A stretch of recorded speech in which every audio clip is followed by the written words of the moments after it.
Hi, chat. Good morning. I'm here. We're officially here. I'm still on here. I'm still trying to get them to come. Hi. So we're going to do a few more minutes of me trying to get these losers over here. Kids table. You guys are the kids table. You don't know that. You're the kids table. I do think people on TikTok are a unique form of stupid now. I think it's getting worse, and I think short form content is rotting people's brains on TikTok.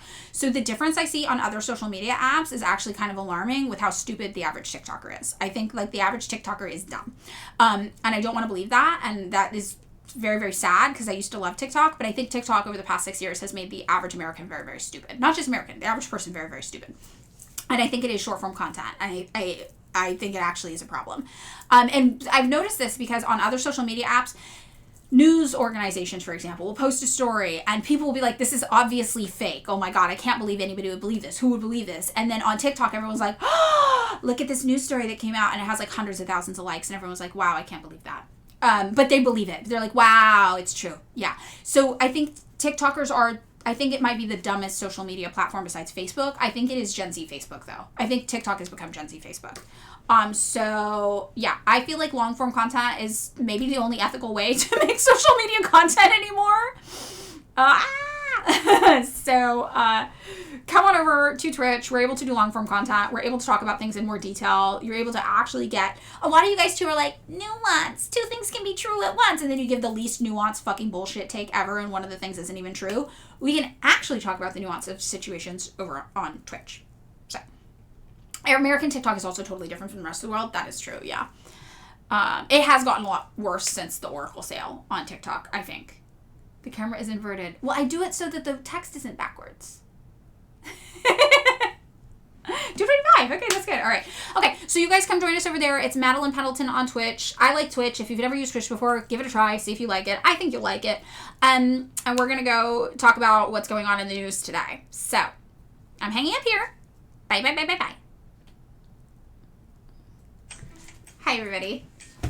That was a particularly annoying day. TikTok, they're just ding dong. They're all ding dong. They're so ding dong over there. Oh my God. Yes, my boulder to push up the hill. The viewer count jumps dramatically as soon as my face appears. I know. That's why I was like, okay, I'll just turn it on. How's everybody doing today? Hi, chat. Oh, first time on Twitch. Turbo Bus. Hi, welcome. I think you'll like it. I like it here. Okay, can you help me find the poem that got the South Korean man sent to prison? I can find sources on the event, but not the poem. You know, I've only seen people summarize the poem in news about it. Let me see if I can find it, though.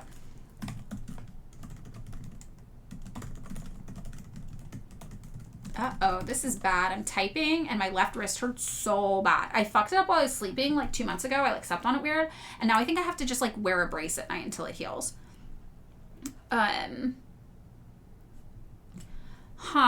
I'm looking for this really fast. The poem is called Means of Unification.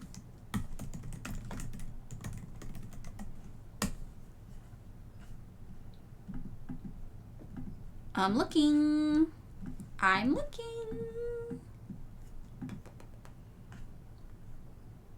That was rough, right? That chat was rough. It was really rough. Who's more annoying, TikTok anarchists or Twitter anarchists? I think Twitter anarchists. Yay, first time. Oh my God, sorry, I'm catching up on the scrolls. Ray143, hello. Barnabas Swiftly, hi. Chelsea Sock, hi. Yay, okay, yay, everybody. So happy. Oh, I have to go get water. Okay, I have to go get water. Hold on. I'm going to pull this up. And then, I'm going to go get water. And then I'm going to be right back. Let me see if I can find this fucking poem. It's called Means of Unification is the name of the poem.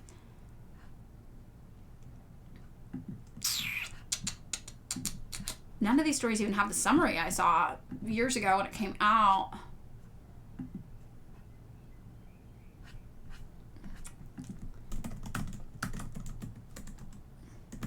They might have, like, banned it from even being allowed to be, like, shown. But it basically was talking about, like, the housing thing.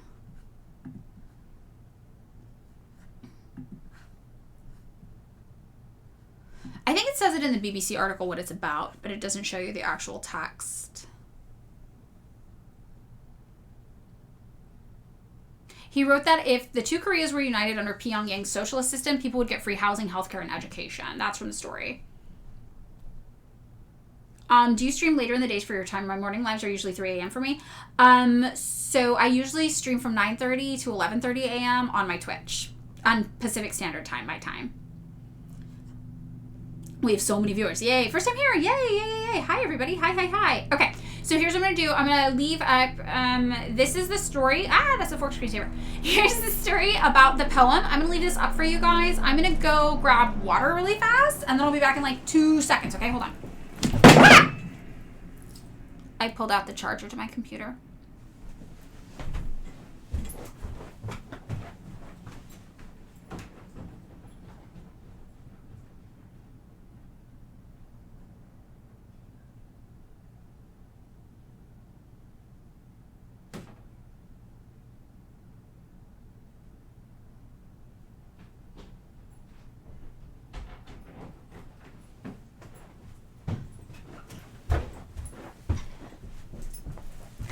Okay, hi, I'm back. Yes. Okay. I've got all my hydrates to do. I have to plug in my computer really fast. Everything fell apart. Your tummy hurts. Oh, no.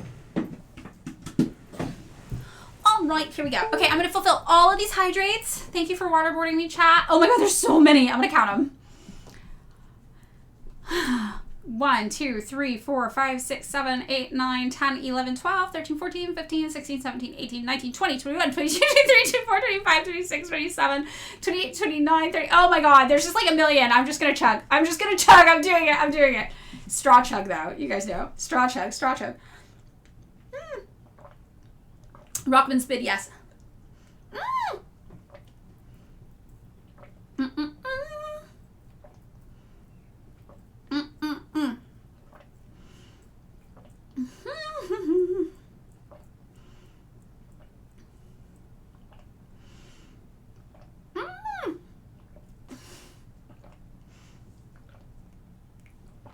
Okay, I feel like it's pretty good for now.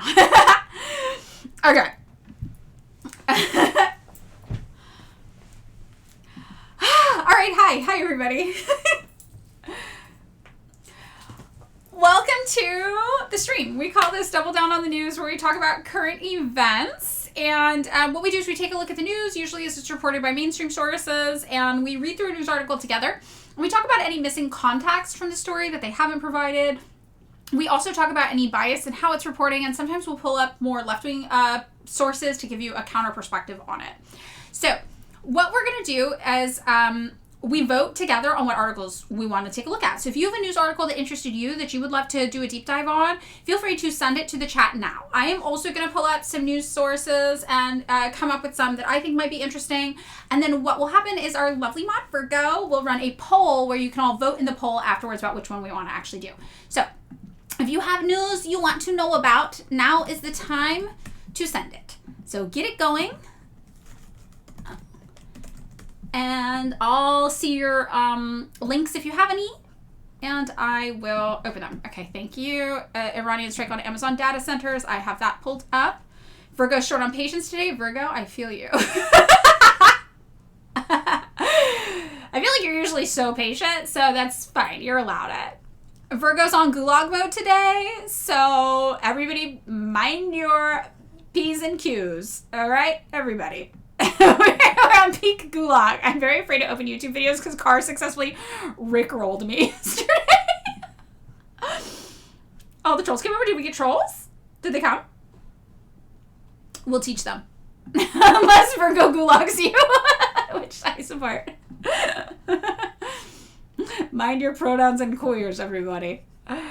Okay, the U.S.-China energy war. That's a pretty interesting one that somebody just sent over. What else do we have? We've got some info about midterms that doesn't seem particularly interesting to me on Politico today. We've got Iran updates. It's all Iran. Anthropic. Some China. Oh, 2 women found guilty of following ICE agent home from downtown Los Angeles. We should just look at that as a special treat.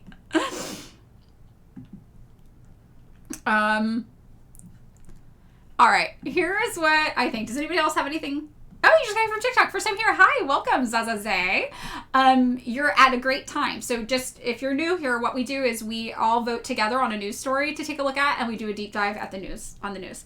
More news from Spain, joining Iran in the war. Oh, wow. Okay, cool. All right, Spain news. And then we'll also look up Ecuador. Somebody mentioned something about Ecuador being interesting. This is interesting about Ecuador. I had not seen this. So Ecuador and the United States are apparently launching military operations against organized crime groups together. And then we've got Spain and Iran. Okay. Interesting. All right. I think we've got enough. Ooh. Iran cyber attack wars. Okay. Yay, Virgo. Thank you. Here's more news from Spain. You know what? I've been trying to show more videos, but they keep getting copyright restrictions because people put background music on them. So it's a little harder for me, I think, to show videos on here, actually. Unless it's, doesn't have any music in it at all. Oh, Portugal and Iran. We can talk about that. Portugal news. Uh-oh. Portugal and Spain are differing in their approach to this. Whole email at the bank about Iran cyber attack issues. Interesting. Isn't there a way to automatically mute music from your VODs? I'm not sure how that works. I export them to YouTube as well. Shouldn't have BG music, I don't think. I saw Hassan watching it on stream. Okay. I'll pull that open. More links. YouTube. Oh my god! You rickrolled me again! I hate you people. The millennial in me loves it though, you know?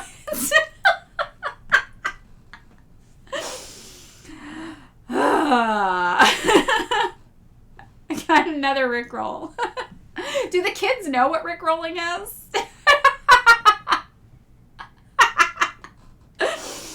Fuck. That's vintage. Somebody, I think Shindong's ass hairs was like, Madeline uses fucking millennial ass memes over the Twitch stream. Ah! Your kids know they do too? Okay, alright, we're teaching them. The kids are gonna be alright. The kids are alright. Okay. Alright, I think these are the options. I think we have Iran updates. We have China. Some shit's going on with China. We've got like an Anthropic ban, and then we've got something about China energy that's interesting. We also have, the US-China energy war is interesting. With Iran, we could talk about Spain, but maybe that could be its own issue, Spain, because that would affect Spain and trade. So we would say Spain as a third. Hello, welcome. And then Ecuador. I think those are the options. Did you get it, Virgo, or should I say it again? I'm so sorry. Maybe I failed you.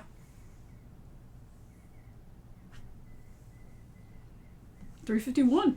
We're doing it. We're educating the masses. Poll is up. Everybody vote. Go vote. Or we will gulag you. Vote or gulag. Choose. Okay, so while you guys are doing that, we have this CIA whistleblower. They can see all of your messages. John Curacao.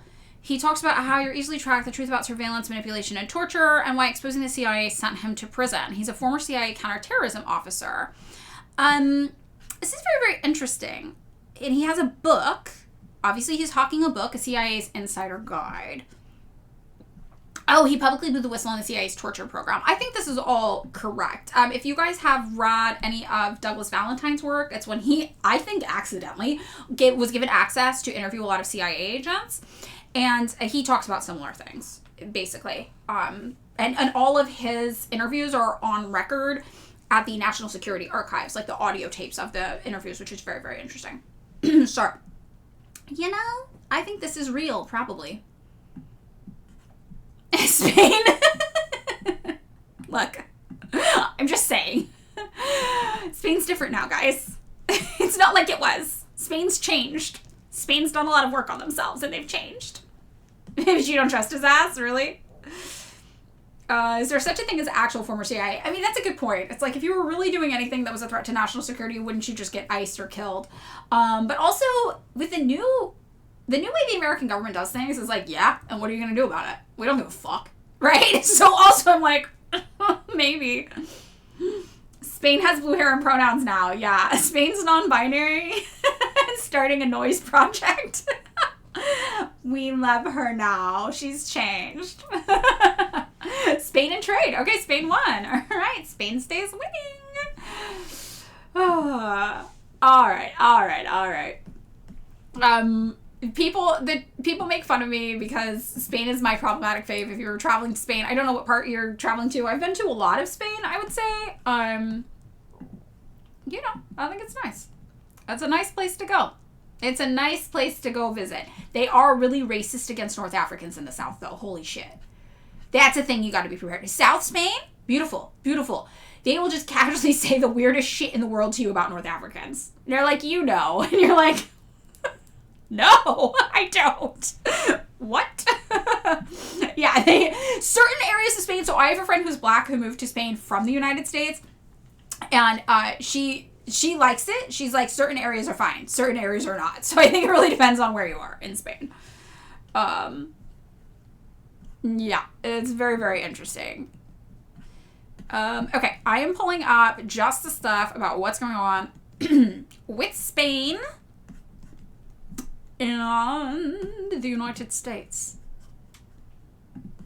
Oh, there's been a long feud between Spain and Trump. I didn't realize that. Okay, interesting. Why is Donald Trump talking? I don't know if you guys could hear that. Him talking in the background. Jump scare. Okay. I feel like Portugal, we could kind of, as a little, maybe, if we have time, just throw it in there.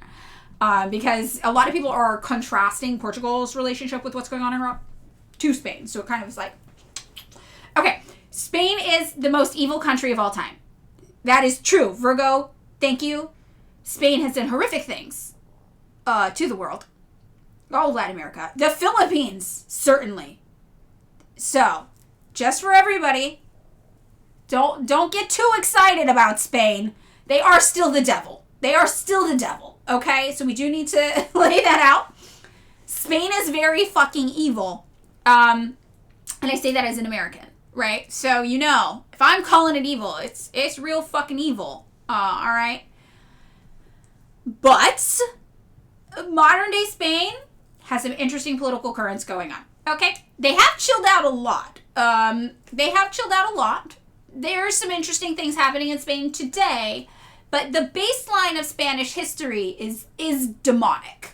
Like straight up fucking demonic. So I stand first and foremost primarily with all victims of Spanish colonization. Gotta put that out there. We must support them. And you know, Spain today, when we talk about Spain today, I think they just ran out of money. I think that's what happened. I think they couldn't be evil anymore because they ran out of money. So now they're a little less evil. That's my that's my assessment of what's going on in Spain. Okay.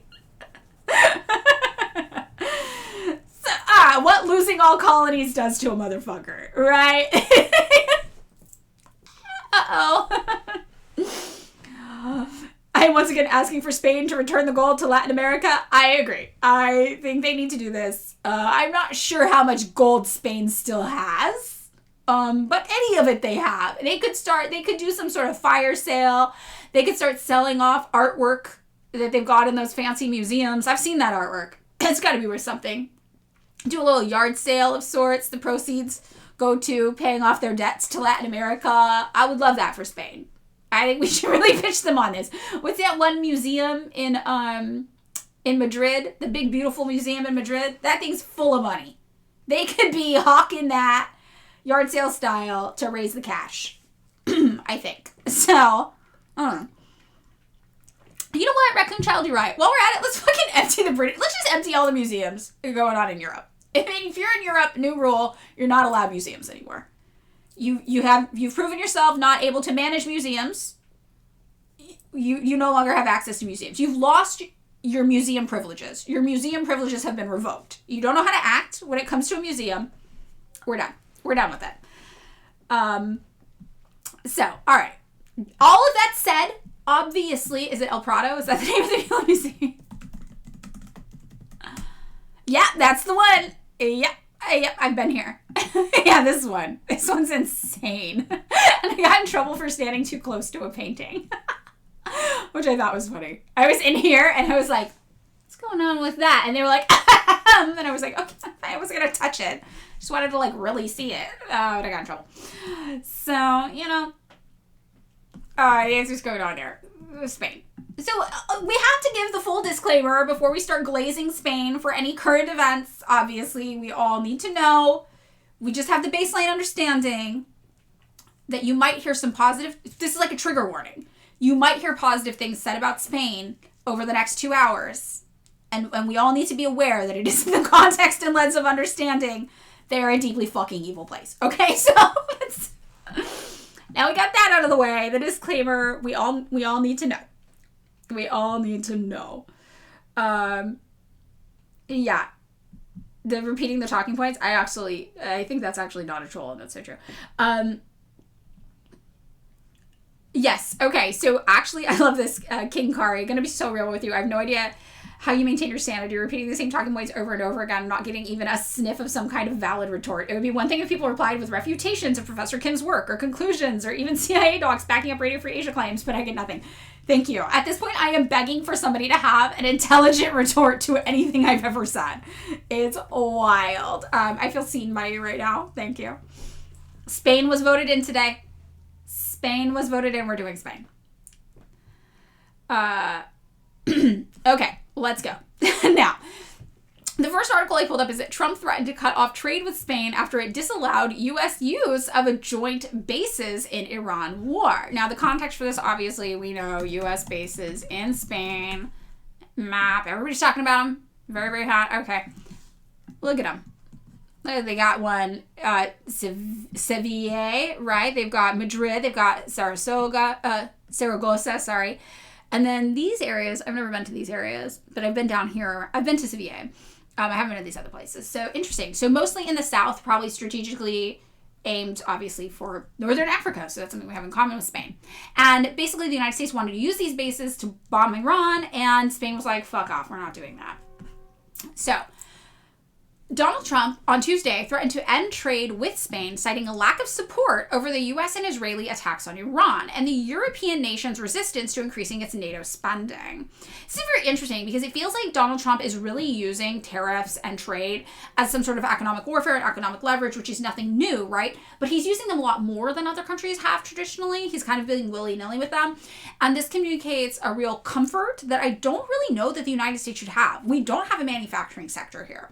We are literally just relying on maintaining good trade relations with China in order for us to be able to cut off every other country in the world. But if he continues along this route and he cuts off every other country in the world from doing trade with us, what that really means is that China has a lot of leverage over us, which I don't think is a position that Donald Trump is really understanding, because we rely on imports for our economy. We do not have a commodity manufacturing based economy here. We do not have the MCM economy, right, that Marx talked about. We have an MM economy. We just have money magically making more money and like weird AI data centers. But like, I'm looking at what percent of the things we need basically are imported, and it's pretty significant. So let's see. The value of America's imports. Oh, that's by state. We don't need that. So I want to pull up this map, this little grid thing, so we can take a look at it. So what are the things that we're importing? Pharmaceutical preparations.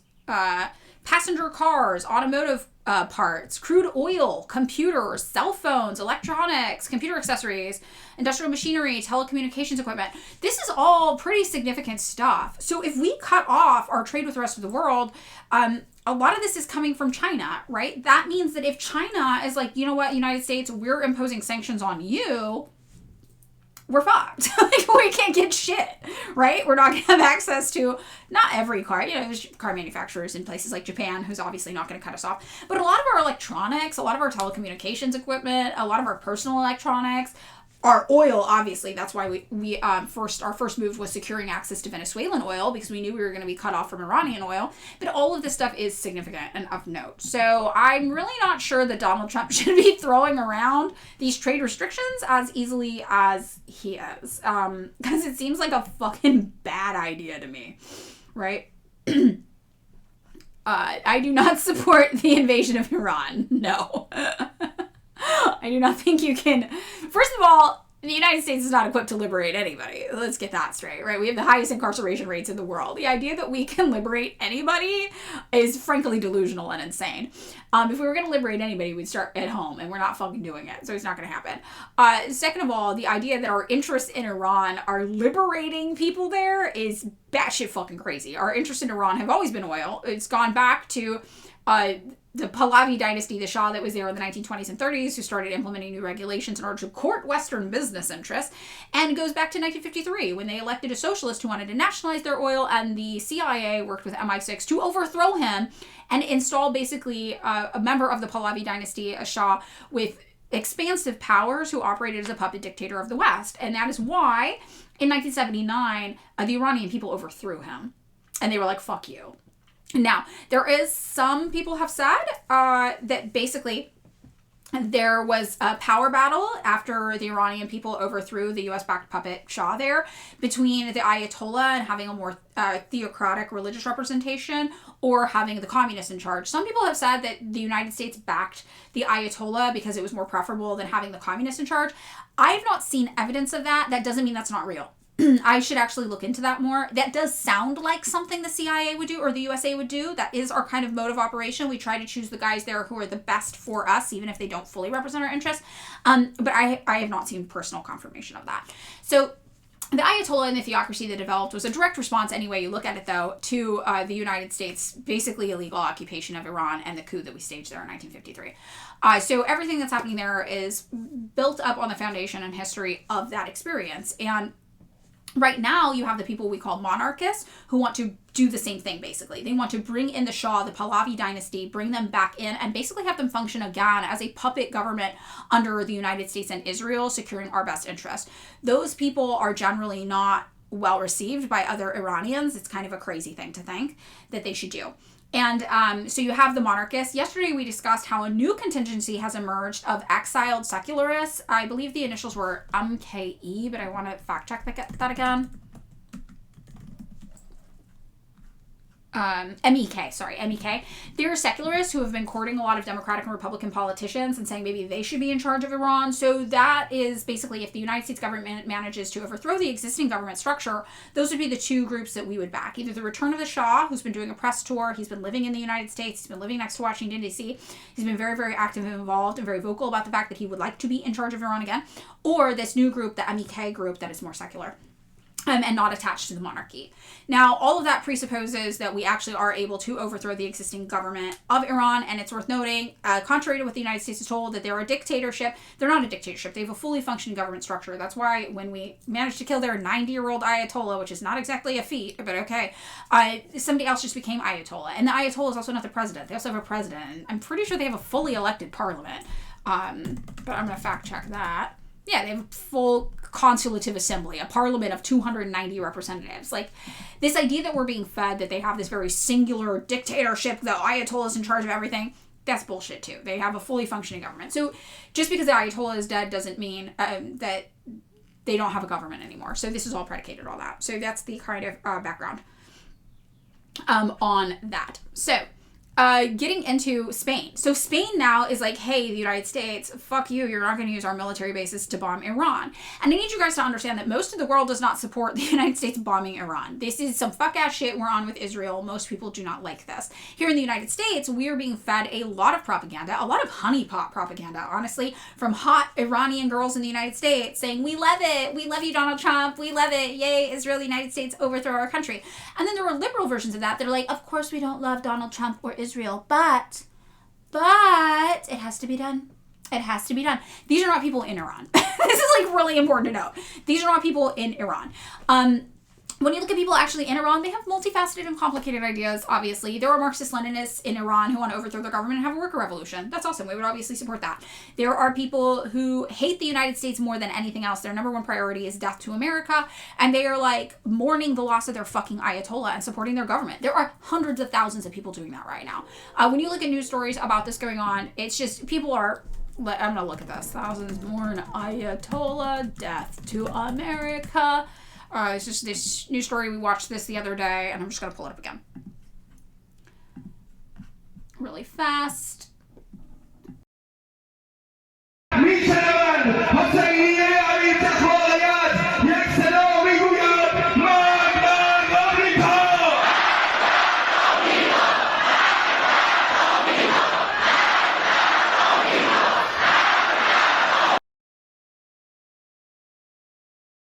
Okay, kind of a banger, right? They're just shouting death to America over and over and over again. So, yeah, people of Iran, like people everywhere, are multifaceted and complicated and have a lot of ideas. We're being told this singular narrative, right? That it's like, everyone in Iran loves us being there and they're so happy and we're liberating them. That's not what's fucking happening. Thousands of people in Iran are in the street shouting death to America. Like, they don't fucking want us there, okay?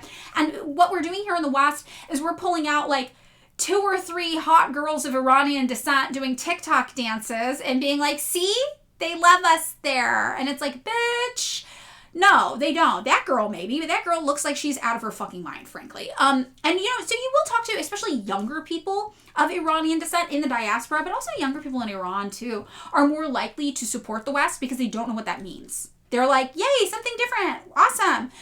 Older people know what it means for the West to be involved in Iran. Older people know what it means for the United States to be present in Iran. And they are more likely to be like, fuck that. We are not doing that again. So there's also a generational divide going on internally with Iran. So, you know, as an American, to me, any change that's going to come from the Iranian people for their government must come from them. It can't come from the outside. And the United States is not fucking capable of changing anything for the positive anywhere. It's going to be another Libya situation. It's going to be another 1953 to 1979 situation in Iran. It's not going to be fucking good. That's for sure.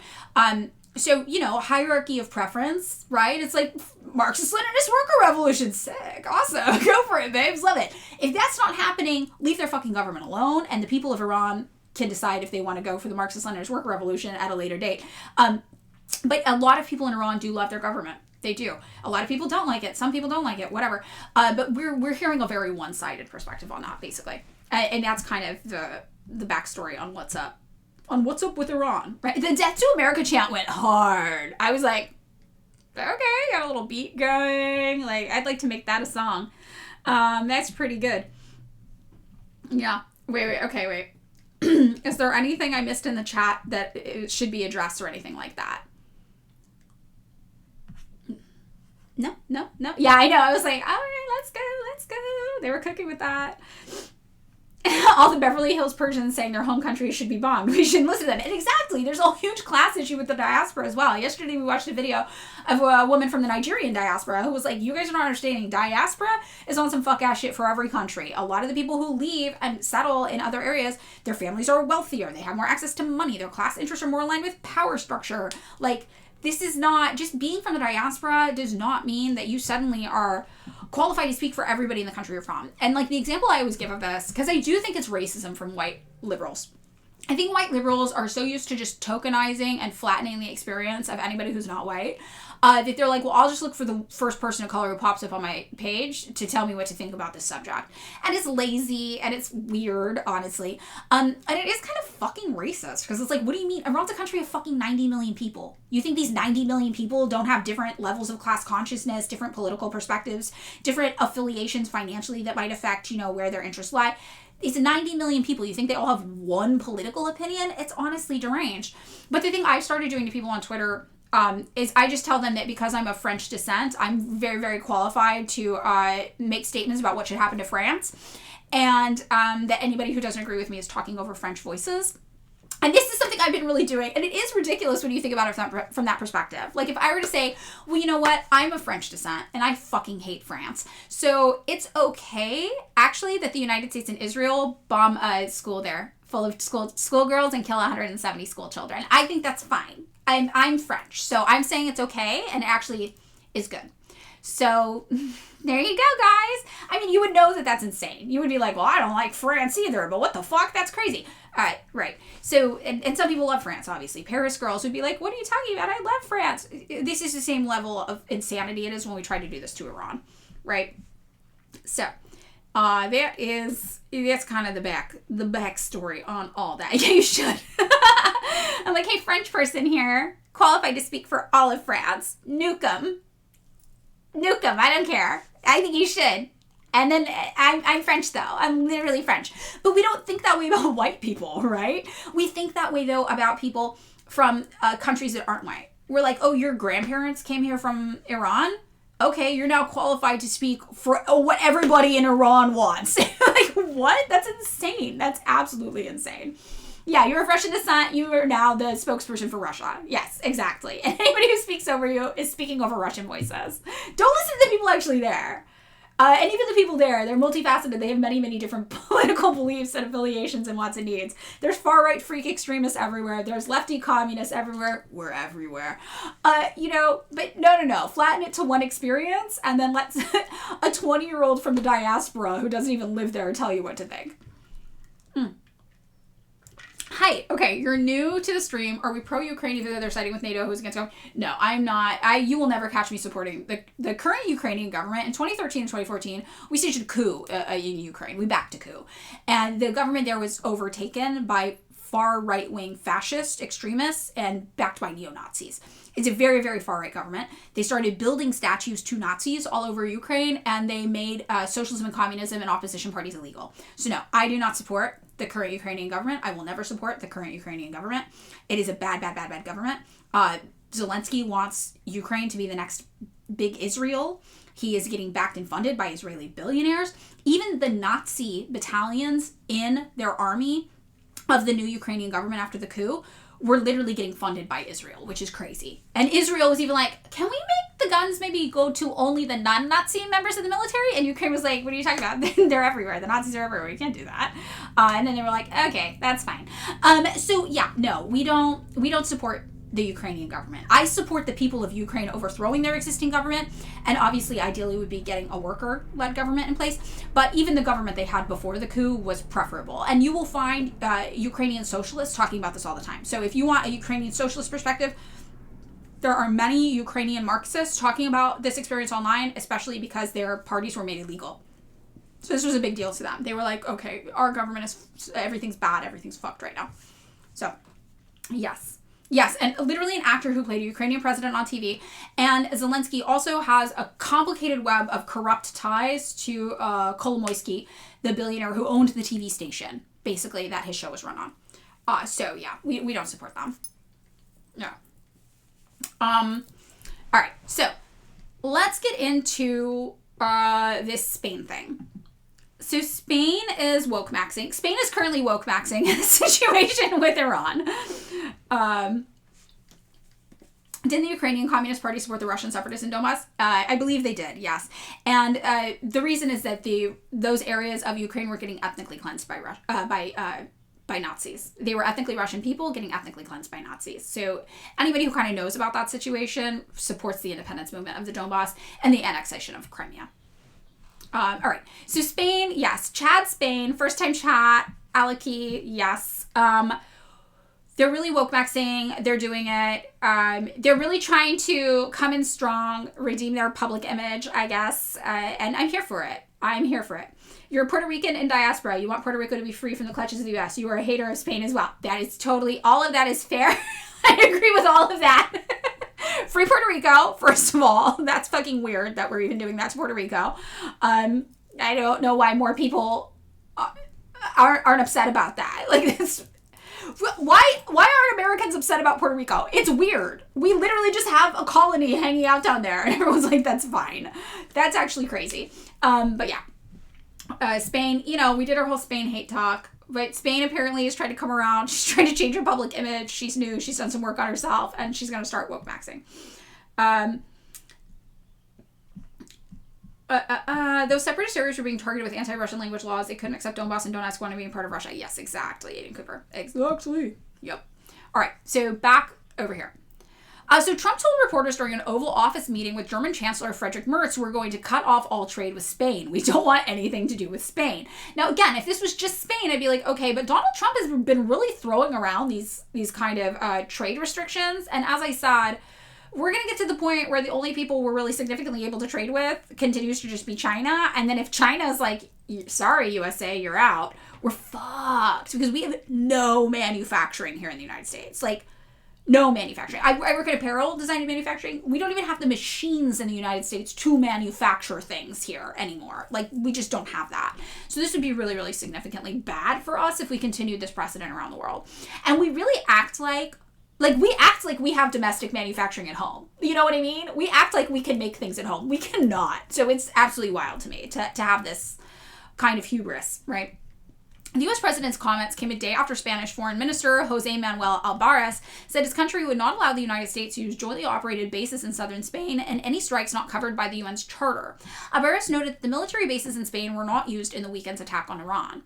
Trump said despite Spain's refusal, quote, we could use their base if we want. We could just fly in and use it. Nobody's going to tell us not to use it, but we don't have to. Very childlike. Trump was literally like, what are you going to do? Are you going to go to war with us, Spain? We're the United States. We'll fucking kill you. We'll just do it if we want. But also, we're not doing it. Not because we couldn't, because we just don't want it right now. And this really reminds me of when I was a little kid and I was in, like childcare, like preschool. Like I was like maybe 4 or something. And I had found out that my family was of French descent. And I remember not understanding what that meant. And I told one of the teachers at my school that I was from France. And she was like, your family moved here from France? And I was like, yes. And then she was like, can you speak French? And I was like, yes. And she was like, okay, do you want to? And I was like, no, I just don't want to right now. And that's literally like 4-year-old me when I told an adult. That's what Trump is doing. He's like, we could totally just use your bases. We just don't want you right now. So big, strong 4-year-old Madeline energy coming out of Donald Trump.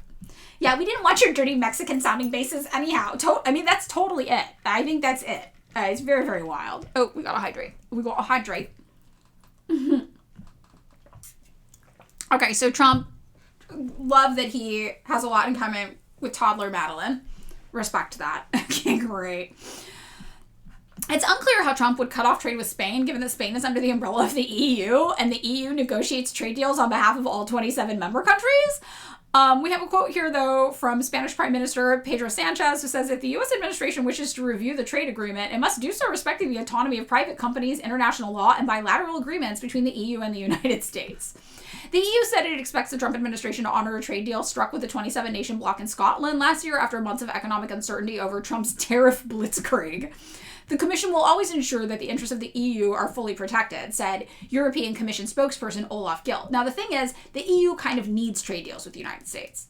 So it's in their best interest to continue these trade deals with the United States. So they probably will do everything in their power to try to maintain these trade deals, which is a problem. We've been talking a lot about EU sovereignty.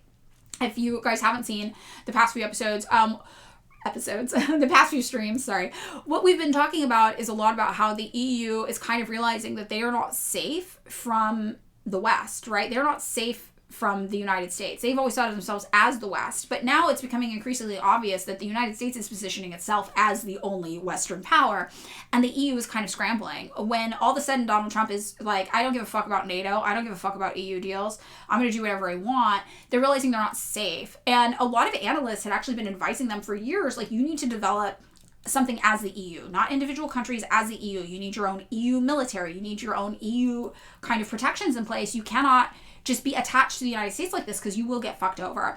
And I think the EU is really starting to realize this now in a major way. Now, what we've looked at is that the EU is not currently a position to have a lot of financial sovereignty. They do rely on a lot of outside trade. They have more manufacturing than the United States, but not a ton. Most of their manufacturing is coming from Turkey, if not China or the United States, and Turkey's not a member state of, is Turkey a member state of the EU? We looked this up, I couldn't remember.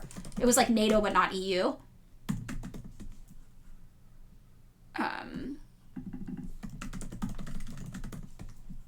No, it's not a member of the EU, but I think it is a member of Turkey, or of NATO. Yeah, exactly. So that's what's going on. So that's where a lot of their manufacturing would come from, if not China or digital technology products coming from the United States that ultimately are probably initially made in China with components, and then we're exporting them there. So they kind of need us for their exports, especially to be able to trade, to bring in revenue. They don't manufacture a ton of stuff there themselves, so they need to be connected more to the global kind of situation, right? They're importing things a lot from Turkey. They're importing things a lot from China. They're importing things a lot from the United States. They have some domestic manufacturing that they need to be able to export to places like the United States, but they don't have a lot of independence kind of in every sector. Especially, we took a look at the tech sector in the EU recently, and that was super, super interesting. Their tech is basically completely reliant on the United States and China, which is fascinating. So they don't have the position as the EU to just be like, yeah, fuck you, United States, we won't trade with you either. They need it, and that adds a further complication to this. So this article says it was just the latest instance of the president's wielding the threat of tariffs or trade embargoes as a punishment, and came on the heels of a Supreme Court decision that struck down Trump's far-reaching global tariffs. Well, the court said that the International Emergency Economic Powers Act does not authorize the president to unilaterally impose sweeping tariffs. Trump now maintains that the court allows him to impose instead full-scale embargoes on other nations of his choosing. Trump also complained anew Tuesday about Spain's decision last year to back out of NATO's 5% defense spending target. That was when Trump was like, we're putting too much money into NATO, more people need to put money into NATO. Trump is honestly kind of in like fuck NATO vibes, which actually ties into Ukraine, as we were talking about earlier, because NATO membership was held like the carrot on the stick in front of Ukraine, and Donald Trump was really pushing that as well as Biden. They both were. And what's really fascinating is if Trump actually doesn't give a fuck about NATO, we know Trump didn't really give a fuck about Ukraine being a part of NATO, which means what were Trump's motives in getting talking about Ukraine joining NATO? And, my speculation was intentionally to provoke war with Russia, because the United States would profit from war with Russia in a number of ways. So at the time, Spain said it could reach its military capabilities by spending 2.1% of its GDP, a move that Trump roundly criticized and responded to with tariff threats as well. Spain, Trump said, is the only country that in NATO would not agree to go up to 5% in NATO spending. I don't think they agreed to go up to anything. They wanted to keep it at 2%, and they don't even pay the 2%. Mertz noted that Trump was correct and said, we are trying to convince them that this is part of our common security, that we will all have to comply with this. Spain defended its position Tuesday, saying that it is a key member of NATO, fulfilling its commitments and making a significant contribution to the defense of the European territory. During the Oval Office meeting, Trump turned to U.S. Secretary Scott Bessent for his opinion on the president's embargo authority, and Bessent said, I agree that the Supreme Court reaffirmed your ability to implement an embargo, but added that the U.S. Trade Representatives and Commerce Department would begin investigations and will move forward with those. A rep from the U.S. Treasury Department did not respond to a request from the Associated Press for additional comment. Sanchez has been critical of the U.S. and Israeli attacks on Iran, calling it unjustifiable and a dangerous military intervention. His government has demanded immediate de-escalation and dialogue and also condemned Iran's strikes across the region. Okay, so he's trying to both sides this. He's like, and then it's mean that Iran fought back. What the fuck does that mean? Spain, am I right? So Trump said, Spain has absolutely nothing that we need other than great people. They have great people, but they don't have great leadership? What the fuck does that mean? Does that mean he thinks Spanish girls are hot or something? What does that mean? They have nothing we need other than great people. They have great people. We need their great people? What people do we need? What does that mean? They're white, so they can immigrate. I think it means he thinks girls in Spain are hot, right?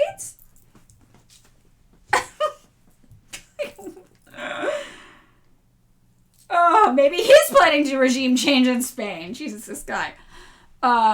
Spain's position on the use of U.S. bases in its territory marks the latest flare-up in relationship with the Trump administration. Under Sanchez, Europe's last major progressive leader, Spain was also an outspoken critic of Israel's war in Gaza. Russian girls are expensive now.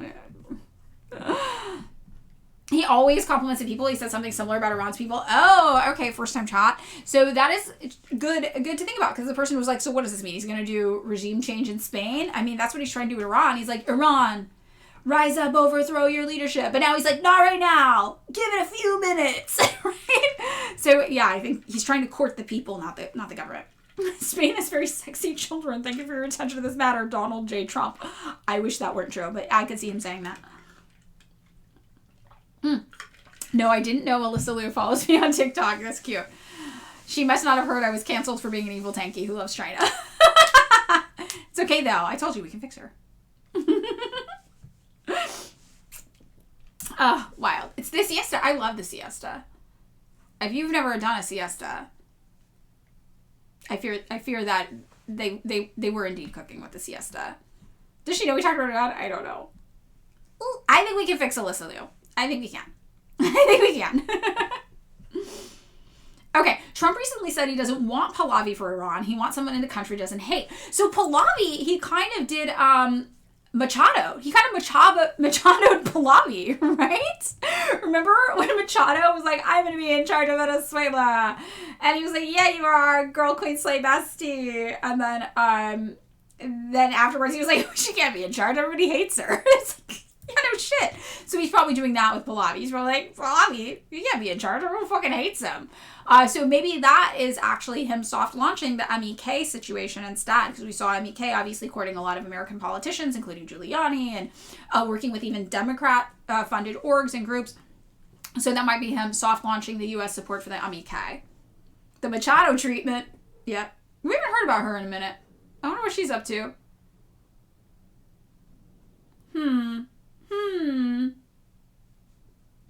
Yeah, when she gave over her Peace Prize, it was so over. Trump doesn't respect submission. I mean, it's true.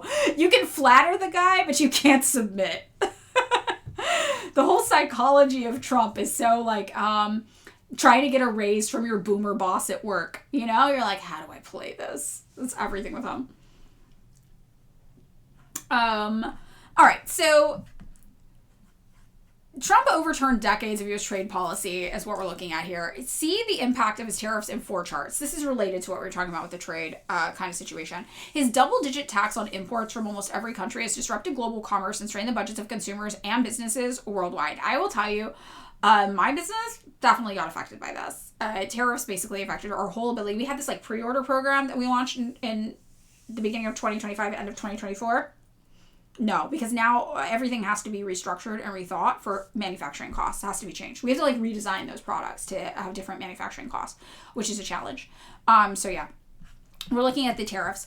So here is monthly average of UF tariff rates from 2025. And this was January, February, March, right? And then look at how much it shot up. Oh, I'm not sharing. Sorry, here you go. Screen share. Here you go. So this is where it really shot up. And this is when it started really affecting our business, certainly. U.S. trade deficit eclipses tariff revenue. So, yeah, we have a trade deficit. So we are basically importing more, I guess, than we're selling overseas, is what's getting looked at here. Trade deficit. The trade gap peaked to a monthly record of $136.4 billion as consumers and businesses hurried to import foreign projects before Trump could impose his tariffs on them. But the trade gap narrowed to $52.8 billion in September. So we're still importing more than we're exporting, which is why I'm like, you really don't want to cut us off from global trade. We have completely decimated American manufacturing. American manufacturing is not coming back unless we switch to socialism. It's just not profitable under capitalism to do American manufacturing. It's not. So this is going to lead to a situation where we're never bringing back American manufacturing, again, unless we have a worker revolution, right? And we switch to an MCM economy again. Or we just do socialist mode of production outright. It's not going to happen.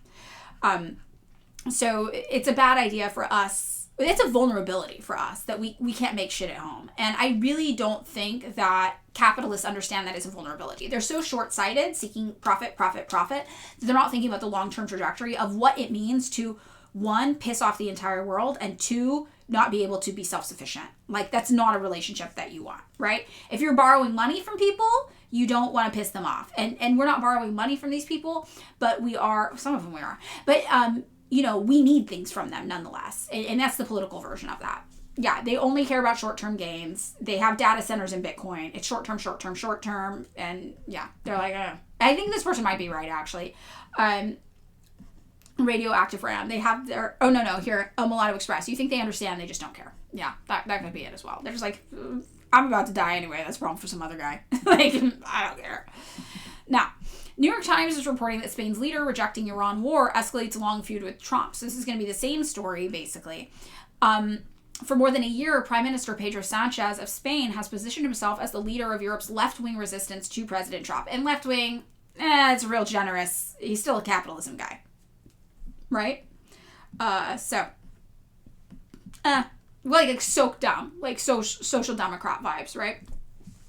As Trump scaled up deportation, Sanchez gave undocumented migrants a pathway to residency. As the president championed American tech companies, Sanchez sought to restrict them. And this past weekend, Sanchez refused to let American warplanes use Spain as a launchpad for strikes on Iran, leading Trump to threaten to end trade with Spain. Sanchez said in a televised speech, "We are not going to be accomplices to something that is bad for the world simply because of our fear of reprisals from some." He's standing up. That's good. It's not even clear what the goals are of those who launched the attacks, referring to the United States and Israel. And that is also true. And it was funny when we were looking last week at the analysts being like, they used to do a press tour. They used to try to sell us on the war. They're not even selling us on it anymore. And it's like, well, they don't need to. They don't need to. They realize that's a waste of time and energy. So Sanchez's arrest from the Moncloa Palace in Madrid escalated the standoff between Trump and his most vocal European critic, who has sought a path different from the leaders of Britain, France, and Germany, who issued a joint statement promising to help in defensive actions against Iran. The speech came less than a day after Trump held a freewheeling briefing in the Oval Office, during which he threatened to inflict economic pain on Spain and dismiss Spanish restrictions on U.S. warplanes. So what we already talked about.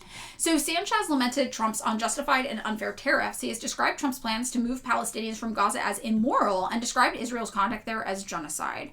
Spain, alone among NATO members, rejected Trump's demand that they spend 5% of their budget on defense, with Mr. Sanchez calling the idea incompatible with our worldview in July. He buddied up with some of Trump's most prominent critics, including Brazil's president, Luiz Inácio Lula da Silva. Sanchez has also implicitly criticized Trump's crackdown on immigrants. Some leaders have chosen to hunt them down and deport them through operations that are both unlawful and cruel. He wrote in a Times essay in February and called the American abduction of the Venezuelan president Nicolas Maduro a terrible precedent that promoted the laws of the jungle.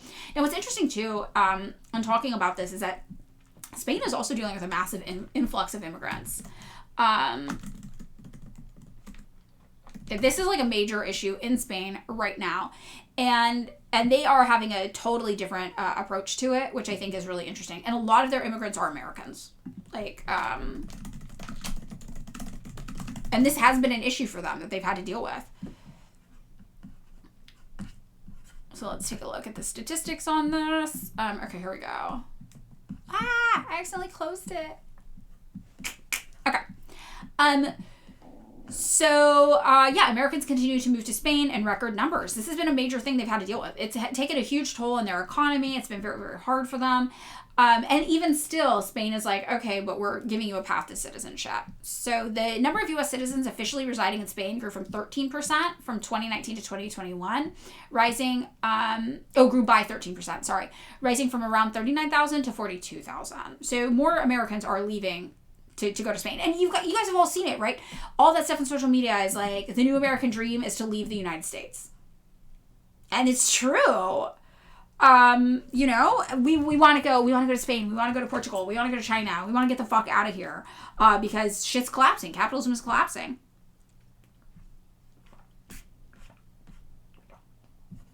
Yeah, Portugal too. The cost of living has skyrocketed. And these people were actually like, hey, Americans, please don't come here or your American dollar is like fucking up all of our economy. It's very, if you don't know, it's very affordable if you're an American comparatively to live in Spain or Portugal. It is a lot cheaper there. So that's why Americans are going there, which But they're still taking a more humane and ethical approach to how to deal with it than the United States is, certainly. And we have this article about how Spain is carving a different path on immigration, and they're just giving amnesty for undocumented immigrants. I have friends who have moved to Spain, full disclosure. I have friends who have moved to Spain probably illegally as well. And there's a reason. And you know what it really reminds me of is there's this area in Los Angeles called Boyle Heights that's been aggressively getting gentrified for decades now. And maybe 10 years ago, there was a group called Defend Boyle Heights. And they were interviewing the leader of Defend Boyle Heights one day for like some newspaper article. And they were like, why do you think so many white people are trying to move basically to Boyle Heights? And he was like, I know why they're trying to move to Boyle Heights. They're getting priced out of their neighborhoods. And I am sympathetic and I understand, but they just can't come here. And I really loved the way he talked about that, because we know as Marxists, right, that gentrification is a systemic issue. It's not a personal accountability issue, right? Gentrification is something that comes along with the commodification of housing, with not treating things like housing as a human right, with not having infrastructure projects that exist to like improve conditions for all working class people everywhere. Gentrification is a condition of capitalism. It's a byproduct of capitalism, very obviously. And what I really liked about his response is that he was like, I understand this to be a systemic issue. I understand that poor people are priced out of the neighborhoods no matter what their race or ethnicity is. And I am sympathetic, but also I don't have options. You just can't come do this to me. I'm going to fight back. And I really think that that's like a very human experience. And I think that that is kind of how a lot of people feel in other countries when they see Americans leaving. Some people in other countries don't understand how hard it is to be an American financially. They think all Americans are rich still. But other people who do understand are like, okay, and I'm sympathetic. I understand that it's hard to exist there and it's very, very expensive, but you can't come do this to us, which I think is very interesting. Bye, Virgo. Thank you for everything. Bye, bye, bye. So, you know, very interesting. Yeah, you have a lot of actor friends who are in LA, and the side eye I get them when they're like, oh my God, I just bought a house in East LA. Yeah. And it is, you know, and I've done volunteer work in East LA trying to do anti-gentrification stuff. When we were talking about the election monitoring in Venezuela, and I was like, oh my God, this org who did election monitoring there, I've worked with them before. I've worked with them before in East LA doing anti-gentrification work. But the way we approach it is very, you know, I'm a Marxist, so we approach it systemically. We try to go to power structures and stop them from doing things like creating business improvement development districts, etc. But I do think if you have the money, why not buy in East LA? Right? If you have options and you don't need to, but maybe don't. There's certain things like I won't go to punk shows in East LA. I don't do that. I don't think they need me there. They don't want me there. If they wanted me there, they wouldn't have the show in East LA. And I try to be respectful of that. And I have friends who aren't like that, who are very tapped into the East LA punk scenes and they're white and they're like, oh, my friends are there. It's fine. And that's totally fine. We all have to make our personal decisions and accountability. But I think if you have options, it's easy to just not, right? But some people don't have options. And that's also true, right? Poor people have existed in multi-ethnic neighborhoods and communities for as long as poor people have existed. So, you know, it's a very delicate thing. But yeah, so they're trying to forge this new path for immigration because they have an influx of immigrants now coming to Spain. And I think that is pretty interesting for Spain and what they're up to. So polling has shown that there's considerable support for immigration in many wealthy countries. Even those who are anti-immigrant far-right parties are surging in popularity. Very, very interesting as well. And we do know that immigration has been shown on a systemic level to be positive for local economies. Welcome, first time chat. We are talking about Spain, and Spain talking about Iran and what's going on with the United States not wanting to have a trade war with Spain. So, you know, I think this is all very, very interesting. As an American who knows people who have immigrated to Spain. So, opinion polling shows that Sanchez is seen unfavorably by more than half of the country, and he controls less than half the seats in the Spanish parliament, but hasn't passed a budget in years and is losing regional elections and enduring corruption scandals. Sanchez has turned to foreign policy to gain political leverage with Spain. Trump's reaction to Spain's restrictions on U.S. warplanes and the global attention it attracted was exactly what Sanchez wanted. So people are saying this is more of a strategic political move on his end, which I think is interesting. I feel like he probably just bears the burden of any social democrat, which is that the people who are left-wing don't fuck with you because at the end of the day, you're still a corrupt capitalist. And the corrupt capitalists don't fuck with you because why aren't you doing corrupt capitalism better? Like, just do capitalism more. What are you doing? And I think that's one of the biggest contradictions about social democracy, right? It's slightly affluent and kind of well-off people who have good lives under capitalism not wanting to lose their status, but wanting to be a little bit nicer to the poors. And that's not a profitable position to take. And it's actually not a path that promises liberation of any kind to poor people. So they don't fuck with it either. It only benefits a certain type of like middle class, like kind of person who values their morality and ethics and wants to pat themselves on the back. That's like the contradiction of social democracy, right? So I think that's probably what's going on. And that's why he's doing this. So the Spanish left has long had an ambiguous relationship with the United States, showing significant opposition to joining NATO in 1986. In 2004, the Spanish Prime Minister at the time, José Luis Rodrigo Zapatero, became a leftist hero when he pulled troops from Iraq.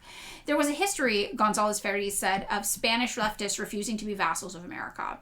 For Sanchez, in office since 2018, an assertion of independence was also a political necessity. His anti-Trump positions give his Socialist Party a chance to shore up their base and ward off challenges from far-left rivals, right? And this is what we're talking about, the social democrat thing. It's not really a socialist party, because they're doing capitalism. It's a social democrat party.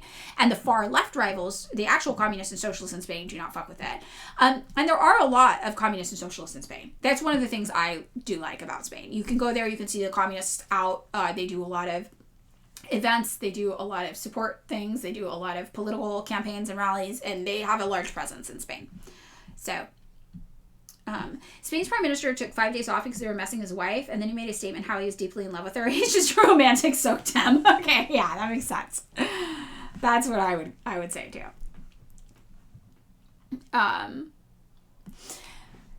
So there are political risks. Some analysts have questioned whether, given Trump's renewed threats against Spain, Mr. Sanchez's opposition would eventually cause real economic pain. It also makes Sanchez vulnerable to criticisms from the right-wing Spanish opposition, which said this week that Sanchez was sacrificing Spain's international reputation for domestic gain. And trying to win a few votes at home, said Alberto Núñez Feijóo, leader of the Spanish Popular Party, we cannot put at risk our security. The Israeli Foreign Minister Gideon Saar took a similar line, questioning whether Sanchez was on the right side of history. Okay, so Israeli Foreign Minister. Yeah, all right. Very interesting. I think, this is just, we're just looking at social democracy in action. And it comes with its own set of contradictions, as Marx and Engels talked about often, right?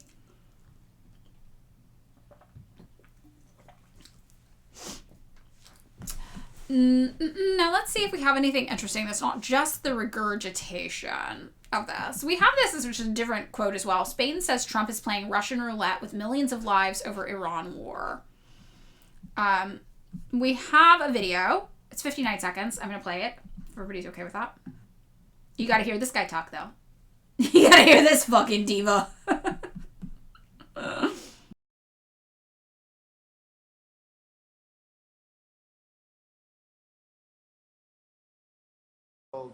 Scott to cut off all dealings with Spain. Spain, first of all, it started when every European nation, at my request, paid 5%, which they should be doing. And everybody was enthusiastic about it, Germany, everybody. And Spain didn't do it. And now Spain actually said that we can't use their bases, and that's all right. We could use their base if we want. We could just fly in and use it. Nobody's going to tell us not to use it, but we don't have to. But they were unfriendly, and so I told him we don't want to. Spain has absolutely nothing that we need other than great people. They have great people, but they don't have great leadership. And as you know, they were the only country that in NATO would not agree to go up to 5%. I don't think they would have agreed to go up to anything. They wanted to keep it at 2%, and they don't pay the 2%. So we're going to cut off all trade with Spain. We don't want anything to do with Spain. What a character. Just everything about this guy. Real character. Real fucking character. We're going to start calling chimichangas freedom changas. For those of you who don't know, during the War on Terror, France was like, we don't fuck with you, United States, we're not backing this. And we rebelled against France, and then we started renaming everything with French in it to be freedom. So instead of French toast, we had freedom toast. And instead of French fries, we had freedom fries. We're going to do that to Spain. Nothing is Spain anymore. We don't drink tequila.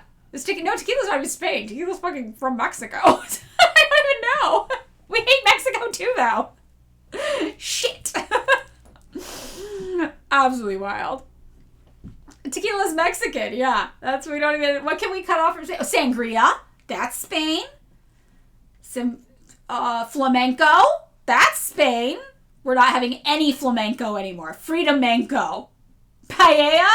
No more paella. Pie USA. That's what it is now. Bullfighting? Never again. Oh, it's so wild. There's a North Korea hater in the chat. Oh, nobody's perfect. Papas Bravas! I love those. No more tapas. Only giant food. That's how much we hate Spain. Oh. Flamenco is Romani origin, right? Yeah, because the Romani people travel. Because my partner's family, they're from Belarus, but they are of Romani descent. They're like Romanis from Belarus. So my partner was telling me all about that when we were in south of Spain and we were talking about flamenco, which I thought was interesting. Siestas will now be freedom naps. They'll be the best naps you've ever seen. I believe in that, Socialist Doc. I think you are correct. My partner is cool. They're a really cool, interesting person. They're maybe the most interesting person. One of the most interesting people I've ever met, honestly. Very, very fascinating person. Okay, do not call flamenco Spanish. You will anger Romani people justifiably. Yes. Okay. Fair. Just why North Korea? Because we're not dumb. What are you talking about? The only way you can ask this question about North Korea is if you don't know anything about North Korea. This is like asking why would you support Palestine? We don't fuck with that. That's a crazy thing to ask. Go take time to get educated about the subject.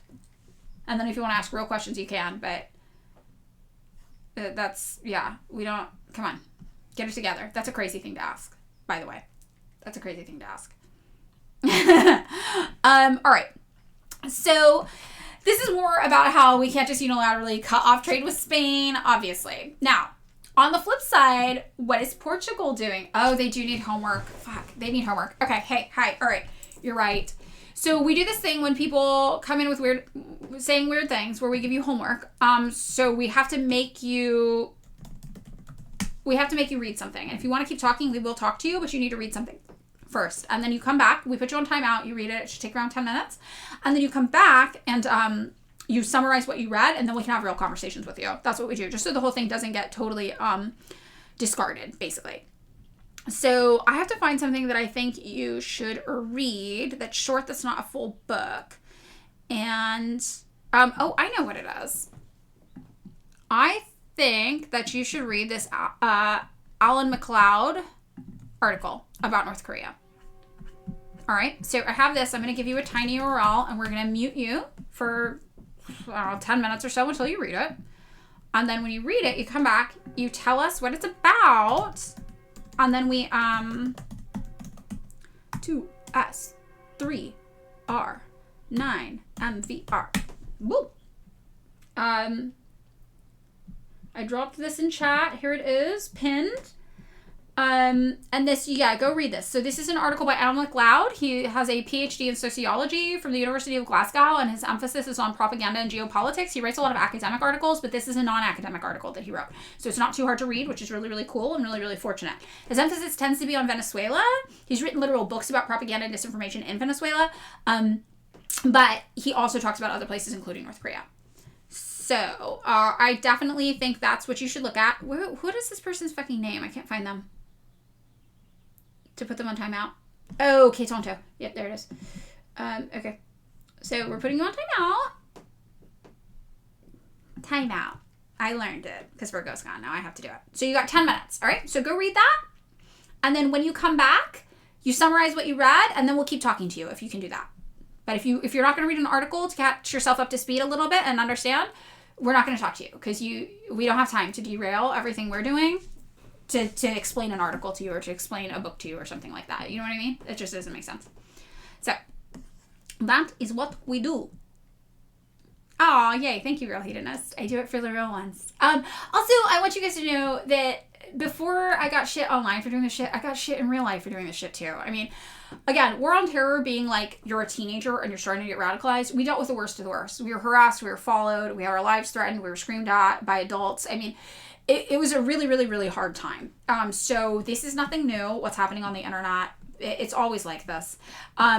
And even in my personal life with my friends have always told me very often, you were the first person to tell me something and I thought you were crazy. And then like 10 years later, I'm like, oh my God, Madeline was right. And Madeline was the first person to tell me that. So, you know, and that's with people I know in my life who are my friends, which is nice. But that means for a decade, my friends were just like, Madeline's out of their mind on this one. And then later they're like, oh, fuck, what? So we're used to it. So it's okay. That's part of it. That's part of the thing. I might not be the person who changes your mind, but I am the first person probably you've heard say something because of my reach on the internet. And that means that when you change your mind, I would have been a stepping stone in that journey. And I think that's beneficial and that makes it all worthwhile, right? So, you know, that's what I think is good. All right, so let's take a look at what's happening with Portugal on the flip side of Spain. Portugal, Spain's next door neighbor, right? And Portuguese leader, in contrast with Spain, defends the decision to let the United States use bases in Iran campaign. Now, Portuguese Prime Minister Luis Montenegro defended his decision to let the U.S. use the Lajes Air Base and Portugal's Azores Islands during the Iran bombing campaign, a position at odds with that of neighbor Spain, which refused such requests. A long-standing agreement with the United States allows Washington to use the base without prior authorization during peacetime, but required Portugal to give approval once hostilities began. Montenegro told Parliament on Wednesday that U.S. use of the base was in compliance both with Portuguese law and agreements with the United States. Authorization was granted for defensive purposes based on necessity and against military targets, following international law, he said. Portugal objectively has a close relationship with our ally, the United States, Montenegro told lawmakers. Iran repeatedly violated international norms with its nuclear ambitions and long-range missile capabilities, he said, describing Tehran as a state sponsor of international terrorism. That's a USA talking point right there. Also, repeatedly violating international norms. Oh, so not doing anything illegal, we see. And also with its nuclear ambitions. Again, your ally is the United States, right? Need we show the chart again? I think we must. Countries with the most nukes. Just for anybody confused, this is your ally, USA, 5,277 nuclear weapons. Who do I not see on here? I do not see Iran. I do not see Iran. So, weird. So how dare Iran think about getting a nuclear weapon and have long-range missile capabilities? They're evil, unlike our ally, the United States, which has 5,000 nuclear weapons. Girl, what? What? Portugal's stance starkly contrasted with that of Spain, which angered President Donald Trump by refusing permission to use its bases. Montenegro did not directly address the difference in policy between neighbors, but noted that Portugal was a founding member of NATO since 1949, whereas Spain joined only in 1982. He said the government believed diplomacy must be the priority, but since the start of the conflict, Iran had attacked other countries that had not previously engaged in any hostilities. Again, did Iran attack countries, or did Iran attack U.S. air bases in other countries?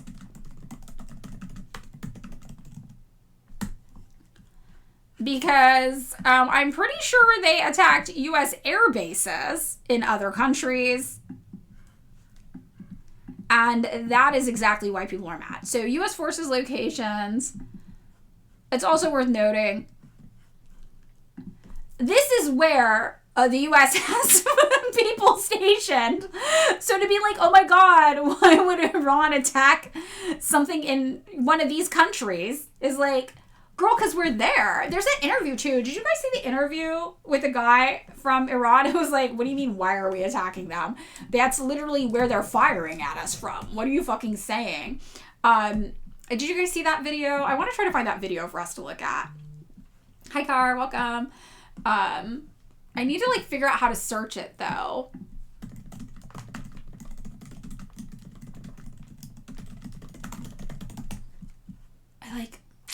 I'm going to find it. I'm going to find it. Is it this? So for clarity, you said... Okay, wait. This might be it. This might be it. I'll see. That your missiles cannot reach the United States by design, that you do not want to reach the United States, but you also said it would be necessary as a defensive vehicle that you could if necessary. So to be clear, are you committing that Iran is not and will not build missiles that would have the capability to reach the United States? I can confirm, yes. Sir, if that's a red line for you, why is attacking U.S. military bases abroad justified? But because they are attacking us. They are U.S. military, installations, facilities, bases who are attacking us. We are under attack. Why don't you, recognize this fact? We are under the attack by U.S. forces in the region. So we have every right to defend ourselves. And how to defend ourselves? We attacked, the U.S. bases. This is obvious. This is a very simple fact. And I hope that, and I'm sure that people would understand that. We are not the one who attacked Americans. We are only defending ourselves. Okay, I'll get you guys the link to this. I'll make a tiny URL for it. But yeah, this idea where it's like, why is Iran attacking all these other countries? Because they're fucking American bases there, and we are bombing them. Like, what? It's so weird. Like, what do these people really fucking expect? It's crazy. What a question to even ask. Hi, welcome. Western Meadow Lark, hi. Yeah, very, very wild. Yeah, we blow up children. Like, what? Also, I have to tell you, the lib psychosis over the school blowing up thing, I don't know how to handle this. Everyone's like, Iran blew their own school up. And I'm like, okay, why? And they're like, missile misfire. And I'm like, okay, if that's true, that would be an accident. And that would be because they have to fire missiles against the United States and Israel because we are literally going to war with them. We are attacking them. So that would be a casualty of war that was a mistake if that were true. But why do you think that's even true? Nobody can tell you why. And people on Twitter were like, it literally came from a Telegram group chat of a bunch of monarchists out of Iran. And I'm like, is this for real? This is why all these people are running around saying that Iran blew up their own school? That's crazy. That's a crazy thing to say. The U.S. says they did it. Is that what happened? Because this was a few days ago, so this might have been now that the United States is saying they did it.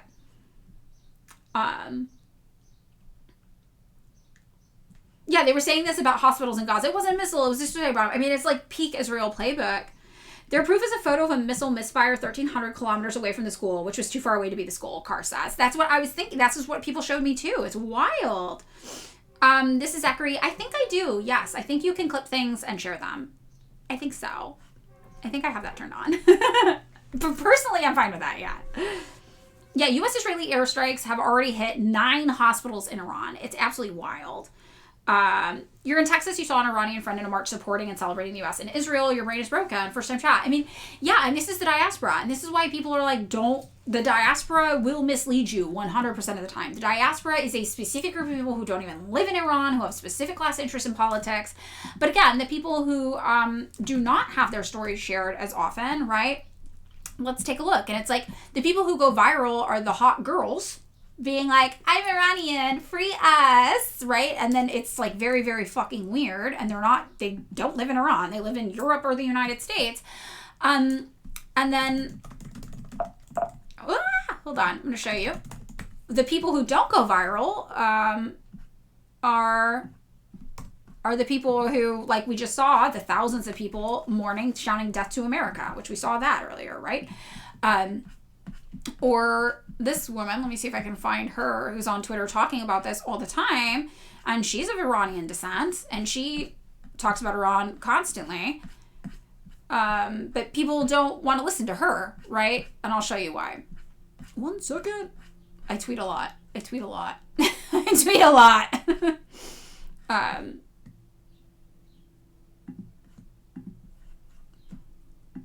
going to pull up 4 things. Hold, please. To show the difference in who we're listening to. And I want you just to look at these people and like look at what the sales pitch being used is, right? And you'll understand. You'll see it immediately.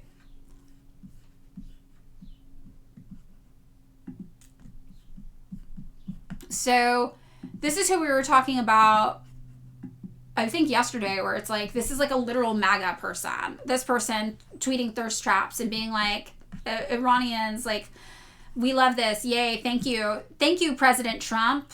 And this person lives in the United States. All right. So this person lives in the United States. I'm the Iranian baddie who is dancing to the Trump song. Hi. And then we have this girl who, here, let's listen to her. Brainwashed. I don't understand how you guys can support the killing of 40,000 people over the past 3 weeks, but yet when Trump bombs Iran, this is what they were asking for. They were asking to be bombed so that the government can go away. Now you guys are upset that like an elementary school of children was killed. Well, what about all the 40,000 people that were killed before? This doesn't make any sense. You guys are fake humanitarians and you guys are brainwashed. It's delusional.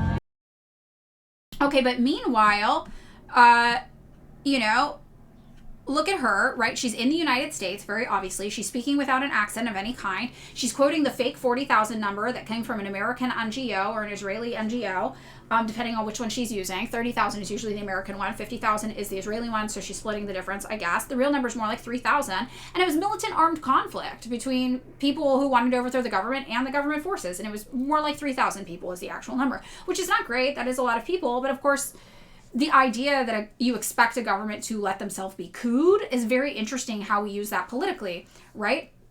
And it's like, so what? The government's just supposed to let themselves be cooed by people, is your argument. And also, very clearly, 170 school children is very, very different than 3,000 people who are trying to overthrow the government. And I know there are a lot of Marxist-Leninists who were involved in those protests who wanted to overthrow the government. And I think it is very, very sad if any Marxist-Leninists were killed. I think it's very sad when workers are killed. But also, this was a protest movement that had been infiltrated by the United States and Israel. Mossad was there. Mossad was stirring the pot.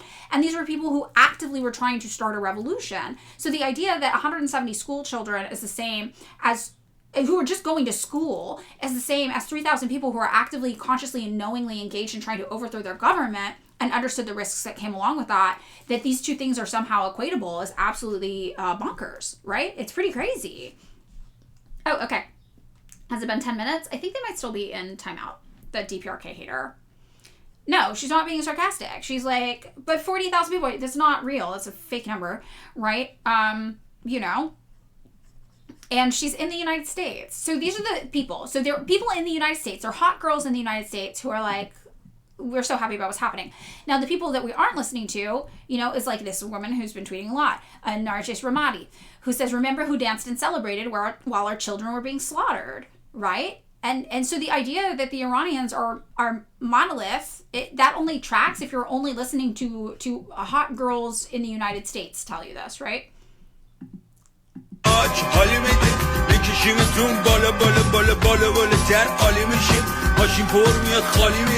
جانی دیگه ساقی کی همه چی که داره قاطی میشه کشبامون داره خالی میشه جنازه بو قاطی میده بلی میزنیم با زمین یکی بشی جای لاستیکا روت بری به درک میمیری در تو جعب دلی بری نمیدونی جای ما رو میکشیم زامنا رو میزنیم با زمین قاسم ما رو آماده ای میچکونیم ماشا رو روی جنازت میرقصم حالا میزنیم و میری سر بالا به این کار میریم همه بالا روی جنازت میریم. So I think that video is really good. It's just juxtaposing like people who are actually in Iran, what their experiences are, getting bombed, fighting for their lives. Even people who don't like the government there, don't want to get fucking bombed by the United States and Israel. That's crazy. And you know, she's saying like these people from the diaspora are dancing and like singing and celebrating where all our children are getting bombed, our children are getting killed. And I think that really speaks to how things are presented in the media narrative, right? Oh, our North Korea hater came back. Okay, so you still can't like the North Korean government. Well, that one thing that I gave you is not designed to make you totally undo everything you think about the North Korean government. So the point of giving you that is so you recognize that maybe there are things you don't know about North Korea. Maybe there's a situation going on with North Korea that you're not super politically literate about, right? And so if you didn't know that was happening, what else could be happening in North Korea that you don't know about? Is it safe to say now that you actually don't have enough information on North Korea to be able to have an opinion about it? That's the goal of us giving you that document, to see like, look, there's so much about North Korea you don't know. So do you think it is correct for you to have an opinion right now? Right? And I have in my Linktree, there's a resource document I made with 100 hours of material to learn all about North Korea. And I'll show you what that looks like. And you can take yourself on a self-guided thing if you actually want to learn about this topic, right? This is what it looks like. And it goes through everything. It tells you the history. Following World War II, the USA divided the Korean Peninsula in half, assumed militarized control over the South against the people's wishes. I have 4 articles you can read that outline that, and I recommend you start at the top and you go in order. The USA brutally repressed the people in South Korea, including backing the genocide of Jeju Island because they were politically too left-wing and they didn't approve of the United States being there. And I have a book you can read about this. I have a website from the people of Jeju Island who are trying to raise awareness about the genocide they endured. I have an article here about it, and I have a declassified CIA document talking about it. Meanwhile, in the North, the Korean people were allowed to establish their own government and lead as they wished, but were forced to watch in horror as their family members in the South were terrorized. And we have a book here, Everyday Life in the North Korean Revolution by Susie Kim, who's a PhD in history with an emphasis in Korea, who teaches at Rutgers University. And then when the North attempted to expel the brutal occupying military forces of the USA from the South and reunify their country, as both the North and the South wanted, the Korean War began, and the USA responded by murdering 20 to 25% of their entire population and destroying 80% of their infrastructure. And I have a podcast you can listen to about that, and I have 2 books and an article. And you're saying you get your information about North Korea from CNN, Human Rights Watch, and the UN. That is all coming from the US government. And I'm going to show you that. All that stuff you just learned in that article, these places are just quoting that. And I'm going to show you that at the end of this, okay? Because I really want you to understand.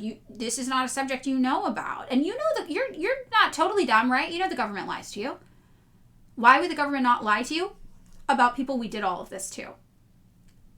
North Korea, that's East Asia's Palestine. We are their Israel. We divided them. We occupied their land. When they tried to kick us out, we slaughtered them.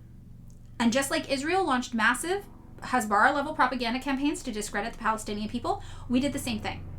We did the same thing to discredit these people. And when we embargoed them, we sanctioned them, we prohibited them from trading, we tried to starve them to death, just like Israel does today with Palestine. It is the same. They are lying to you about North Korea because they are our political enemies. Okay? So everything you think you know about them comes from these few places, and I'm going to show you that, all right?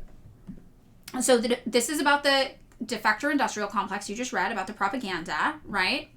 This is all about how the Korean War never officially ended. We're still at war with Korea, to this day, with North Korea. The South Korean military is still under U.S. command. The South Korean government acts as our puppet ally in our war against the North and always is trying to provoke them and go to war with them. The USA runs a massive propaganda campaign discrediting them.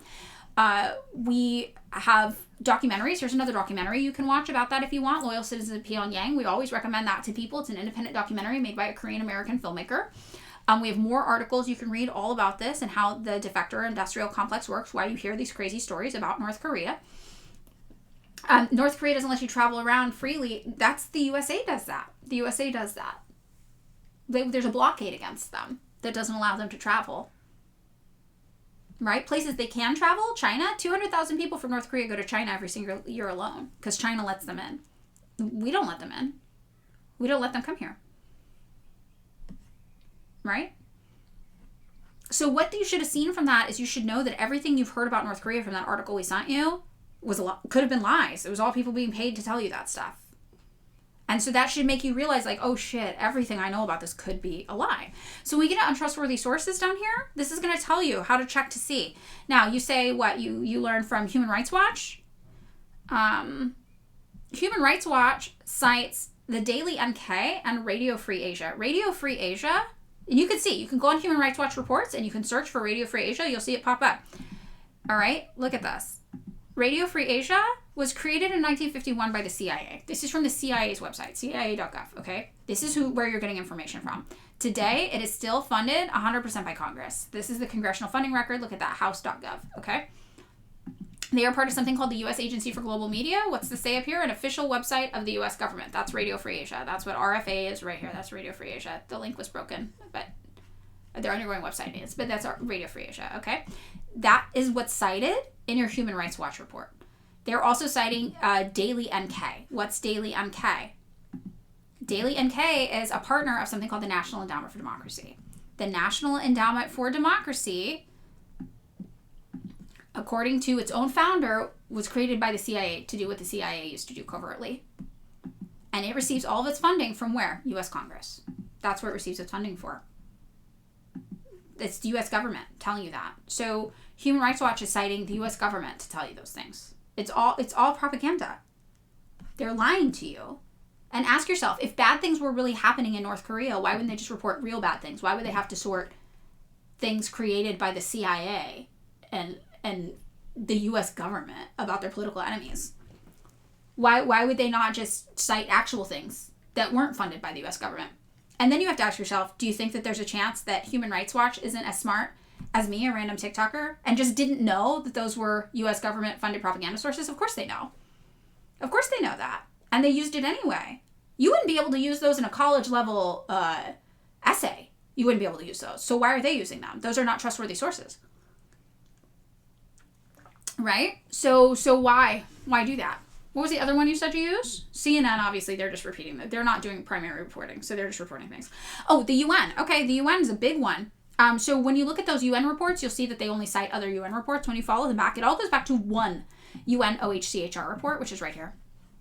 I'm going to pull this up. This is the original report you'll see them go back to. This is the one from 2014. Okay, this is the report from the UN. This is it. When you search this, you can even do a Command F and you can search Radio Free Asia. Remember that one? Look at that. They cite it 3 times. They're citing it like it's real. That was the CIA one. Daily NK. Let's see that one. They cite that 12 times. That's the stuff we just looked at. You know what else they cite?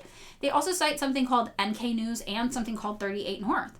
NK News, this is the funding for NK News. This is NK Consulting. That's the parent company. This is who funds them. The Department of Defense, the Department of Treasury, the Department of State, the Department of the Navy. They're funded by the U.S. military to tell you lies about a country we were at war with. That's NK News. That's who's, look, they have it here. I'll show you. Look, it's right there. They cite them 5 times. Why are they doing that? Why are they doing that? 38 North, that's from the Stimson Center. 38 North is a project of the Stimson Center. If you don't know what the Stimson Center is, look at the Stimson Center's funding. It's on page 2. Look at all this funding. Look at this. U.S. Department of Defense. U.S. Department of Defense, U.S. Department of Defense, all the way down. U.S. Department of Energy, that's who controls our nuclear weapons, by the way. That's not innocent. That's who controls our nuclear weapons. $3.8 million of funding for the Stimson Center. The State Department, $1.8 million of funding, right? U.S. intelligence agencies, right? That's what that is. So these are the people telling you everything you think you know about North Korea. Definitely look into it. And look at my research document. It'll teach you a lot. Yeah? And that's what we mean. It's like when everybody thought they knew that Israel was that Palestine was evil, right? Because Israel kept telling us they were evil, they're evil, they're evil. Yasser Arafat's evil. Yasser Arafat murders everybody. They're so evil. That's exactly what we're doing to the people of North Korea. Yeah. And I know it's a lot. It's hard to realize everything you think you know is wrong. And then you're going to be like, oh my God, what else are they lying to me about? It's a bit of a mindfuck. But yeah, that's the world we live in. So that's why I put together those resource documents. I try to make it easy for you to get started with it.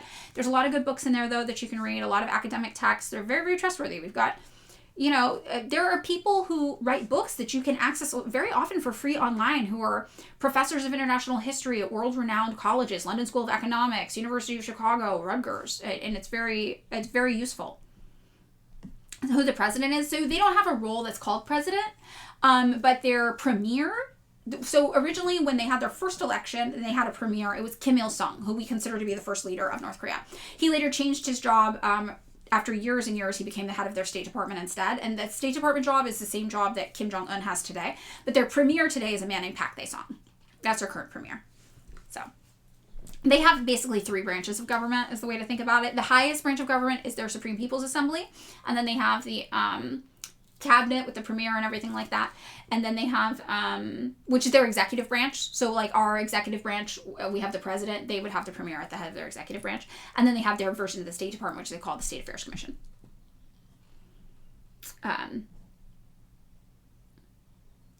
Yes, here's my link tree. Yes. There we go. For anybody who wants to look at the dockies. Okay, so that was a little DPRK side quest for our chatter that we gave homework to. So getting back into Iran, though, let's look at the comparisons still with the people, the other people you're not seeing. We saw the woman, right, who's not a honeypot. She's just an average-looking woman, and she's like, you guys are dancing while our children are being slaughtered in Iran, right? And then, we don't hear from these people either. These are funeral processions for the 168 students.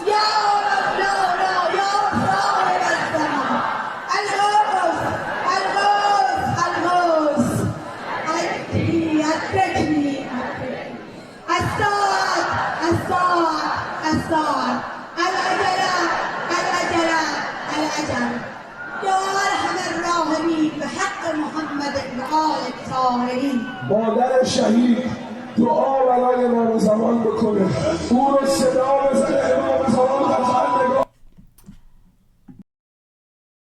Sorry. So you don't see that. I know, right? This.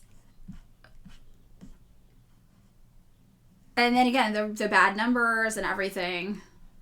That's wild. This is an old video. I mean, but then you look at the, you know, we saw obviously the story about the people chanting death to America. We saw that earlier. I'll show that again though, just because it's relevant again here. And that was this one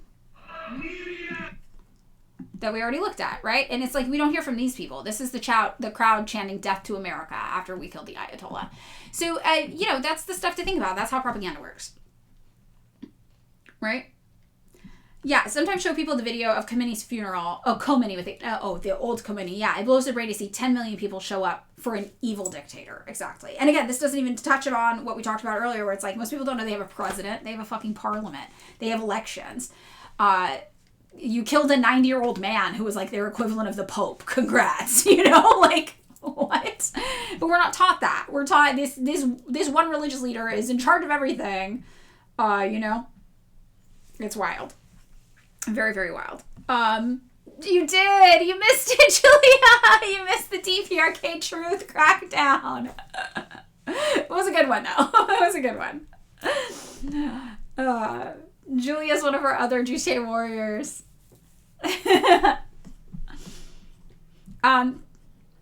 2 North Korean citizens living in South Korea in the documentary Loyal Citizens of Pyongyang. Yes.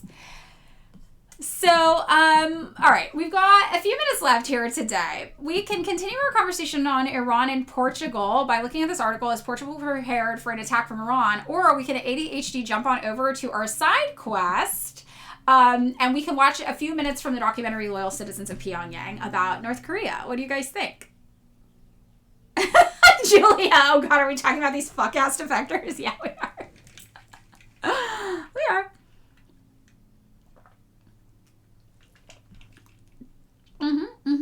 Yay, okay, yay. I'm so glad it's helpful. First time chat. Octopen Opticon. North Korea documentary? All right, let's go. I also do I agree with Julia. My Brothers and Sisters in the North. It's a beautiful documentary. It's really great. And I think like what we don't think about too in the West is how many people of Korean descent, their whole families had their lives torn apart by this. When the United States divided Korea in half, we divided families in half. We sometimes divided towns in half. I mean, it was an arbitrary line drawn on a map in 30 minutes by American soldiers that created the North and the South. And they kept the South for the United States to have control over because we thought it had the most resources.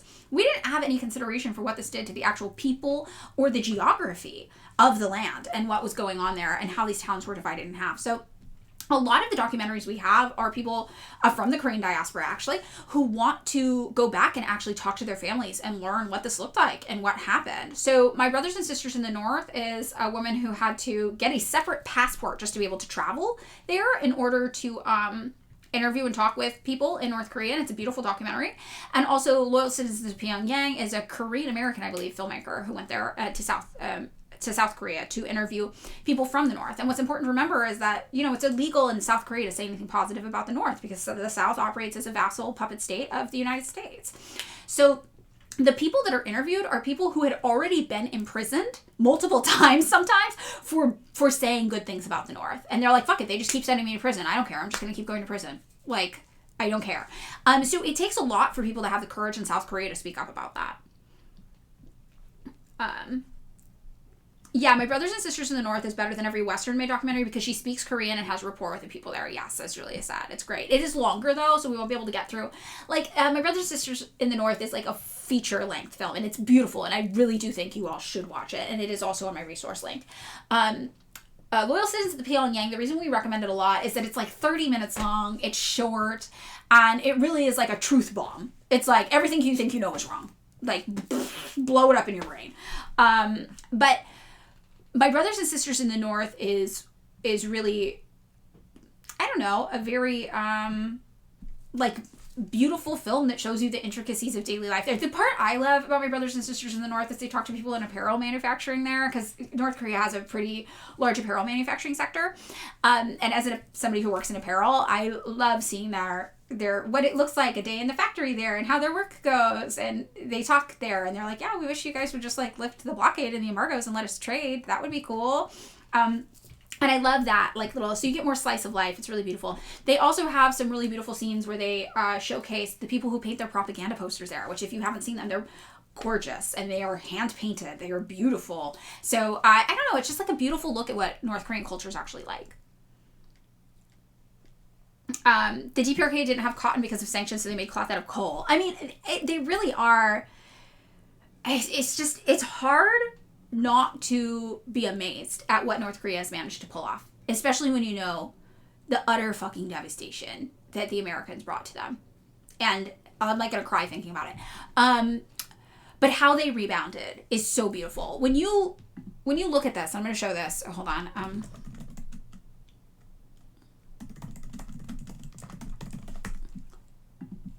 Let's see if we can find some pictures. This is what we did to North Korea, right? We destroyed 80% of North Korea. We created North Korea out of a country that didn't want to be divided. And then we leveled 80% of it. We destroyed it. We literally destroyed it. Like, these are people sorting through the rubble of what had been their homes, right? Like, we obliterated North Korea. And we tell you that American soldiers were like, we are out of targets to bomb because everything was reduced to rubble. And then when you look at that and you know that, and then you look at something like Pyongyang, right? And you're like, this is 75 years later. 75 years later, they were able to build this. Like, it's amazing. It's amazing. It's beautiful. You know, it's you would have to be a monster to not root for these people. You would have to be so deeply propagandized and so ignorant, or you would have to be a monster, because how do you not get inspired by that, right? How do you not want them to win? North Korea wins, the world wins. And it's the same thing as people say, here, this is like a good Twitter thread of pictures. North Korea is getting international attention for its recent construction boom. Here's a closer look at some of the recently unveiled projects that show the country's priorities.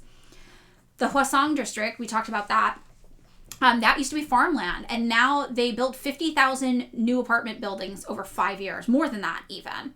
And like all housing under North Korean law, every apartment is free. The Onpo Resort is a facility offering spas, treatments, and the largest hot springs complex in North Korea to date. The resort reflects North Korea's constitution, which guarantees the right to relaxation, including holidays, paid leave at health resorts at state expense. We don't have that here. We don't have that here. Here is the tourist district, right? Because they like to keep their tourists in separate districts. They do the same thing in Cuba, and there's a couple of reasons. It's to separate out the currencies that are used. You use different currency when you're there, if you're a tourist versus not. Same thing as Cuba. And also, the resources are allocated a little bit differently. So, this is great. You want the link to this? Okay, hold on. This is just a Twitter thread, but it's pretty good. This is not something I would recommend you use to teach other people, because it's just somebody on Twitter and they won't trust it.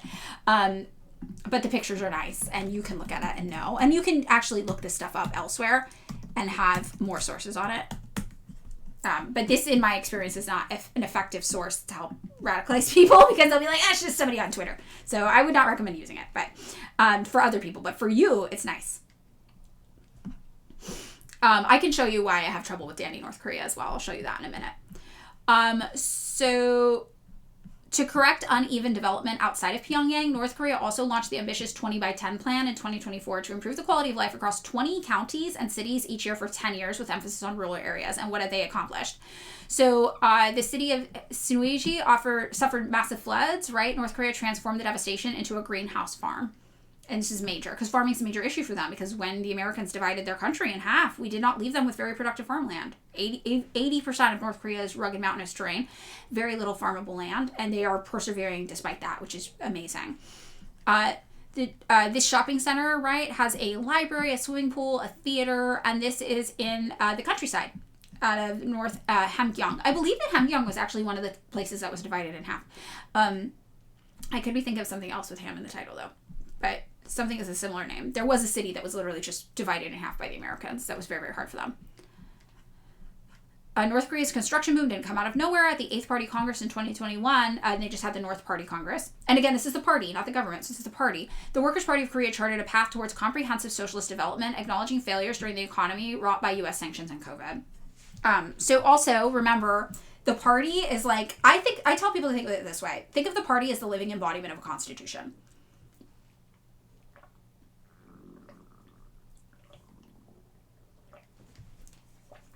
So all the stuff that the U.S. did during the Korean War, or was it before that? We divided the country in half before the Korean War. The timeline was the United States was basically Japan had imperial control over Korea, and then World War II happened, and Japan lost. So when Japan lost, they had to give up all their territorial holdings. Fun fact, also Taiwan/Formosa at the same time. But they had to give up control of Korea.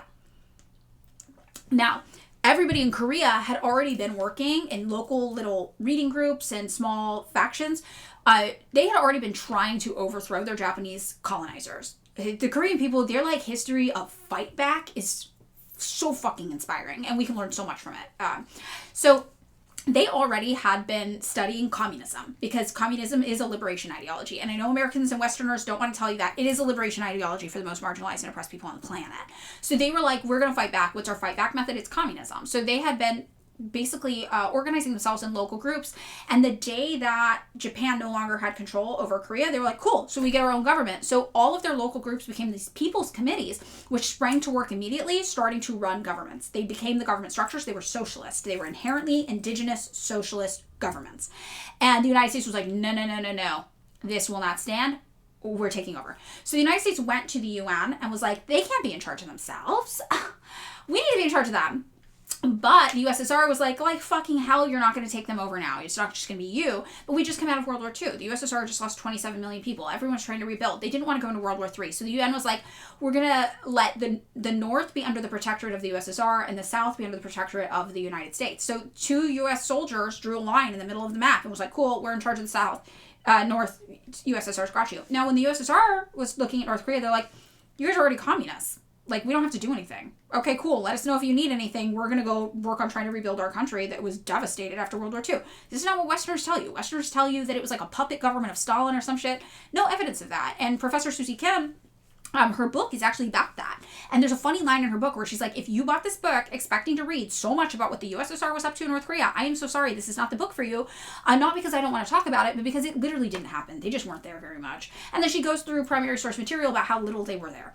And they didn't need to be there, right? They just didn't need to, because they already agreed with them. Like, if your job is to teach somebody how to bake a cake and you show up and they're already baking the cake and they got the recipe out that you wrote already and they're like, hey, I got it, we're under control, you don't have to do much. If you show up to teach somebody how to bake a cake and they're like, no, we're making, fried chicken and the kitchen's on fire, you're going to have to do more.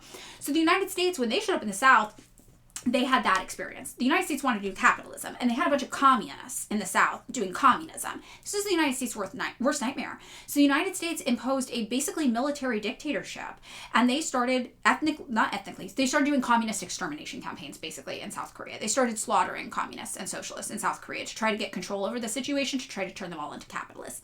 And it was very, very, very bad. But we committed genocide in South Korea during this time. Now, they were supposed to hold these elections to reunify the North and the South together, and the United States wouldn't let it happen. The UN was like, we can have them if we monitor it, and the USSR was like, that literally violates the UN Charter. You can't monitor their elections. And the South, under the United States didn't want to let them have these reunifying elections because we knew they would go communist. We knew, because everybody wanted to be a communist in Korea, and we did not like that. So, we basically said no, they're not allowed to reunify, and eventually the North had enough of it, and they came in. The South also under the United States have been trying to provoke war with the North and do all this like weird military aggression shit. And the North was finally like, this is enough. We need to get the Americans out of here. And so the North started, right, the Korean War, if that's how you think of it, by trying to expel the Americans. So when you talk to Koreans, North Koreans especially, about what the Korean War was, they will tell you it was Korea versus the United States. The United States won't. The United States will tell you it was North Korea versus South Korea. It wasn't. You can't invade your own country. That was one country. It should not have been 2 countries. We divided them in half and told them it was 2, and they said no, it wasn't. So the northern half basically tried to expel the Americans, and we responded. That was what started the Korean War, is when they tried to kick us out, and we said, no, we won't go. And that's when we bombed 80% of North Korea, and we killed 20 to 25% of their entire population. That's what the Korean War was. So that's what led to it. So yeah, that's what was going on there. So that's the timeline for anybody who is curious. And, you know, and they get free beer. You're right, Julia. Today, even despite North Korea struggling, being under one of the most harsh blockades on the planet, they give free housing, free healthcare, free education, and they even get free beer rations. They even get free beer rations. You're right, Julia. People love that. People love that. And no taxes. Every libertarian you know should be obsessed with North Korea. No taxes. Yep. And free childcare. Yep. They do it all. And they do all of this despite us literally trying to wipe them off the face of the map. It's amazing. It's amazing. MEB, what'd you do? What'd you do to my chat? What'd you do to my chat?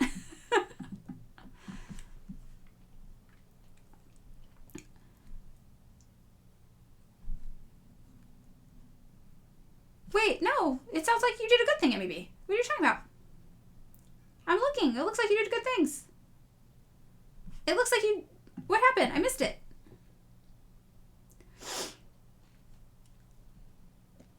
Give us a stay or daily beer. So true. So true. You're scared to go look at the resource link. You'll like it. You'll like it. It'll be interesting. It'll be fun. Okay. So with all that in mind, let's take a look at loyal citizens of Pyongyang. So the first thing you need to know is, what is the goal, right? What is the goal of the United States making you hate North Korea? Well, ask yourself this. What's the goal of Israel trying to make you hate Palestine? What is the goal of Israel saying, oh, they're lying in Palestine. The videos, it's Pallywood. You know, they said that. You remember they said that? Pallywood. Oh, they always lie. They lie in Palestine. It's Pallywood. That's not a dead baby. That's a doll. Do you remember them saying all that? Right? Why do we do that? Why did they say that Palestine beheaded 40 babies? Right? Because they want you to think these people are barbarians, are savages.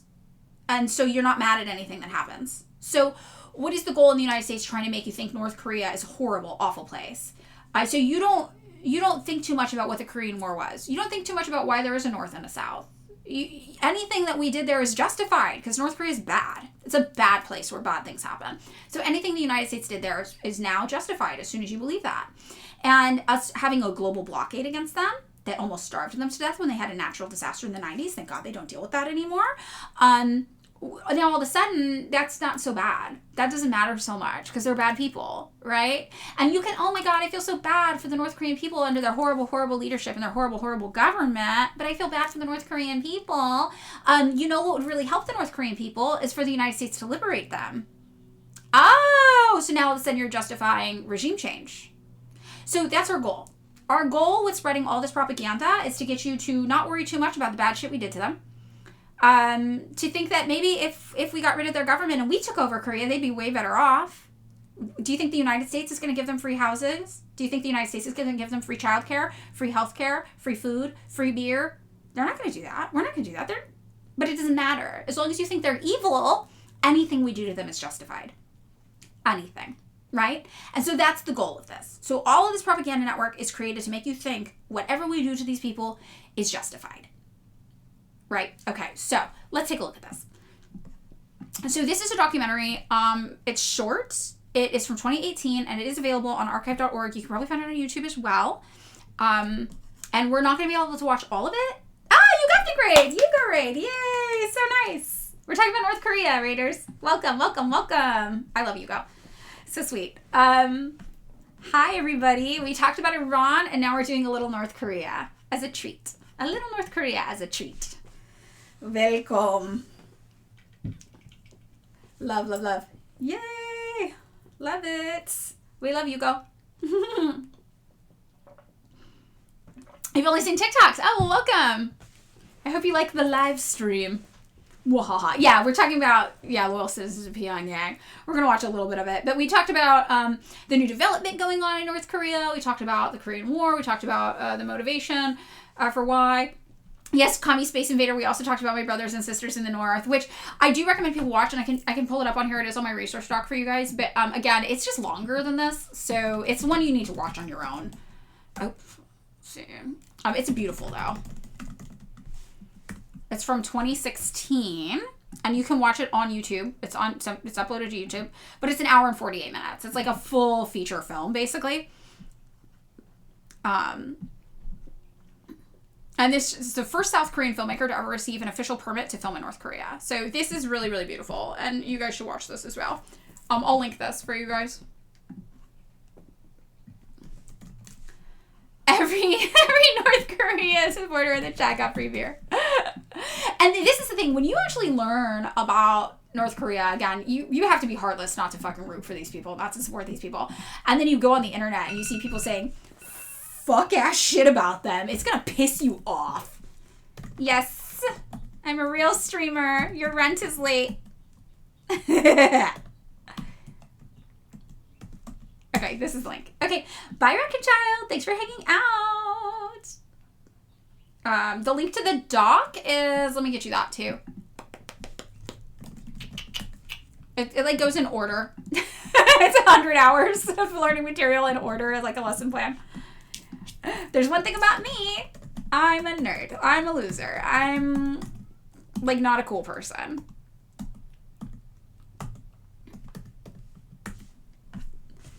So this is the resource doc. Yay. Yay, yay, yay. Bye, Kobashi. Ah. Getting volunteer calls. Uh-oh. That's okay, though. I'll do it later. Ayatollah Khomeini was reportedly resurrected via Jushin necromancy.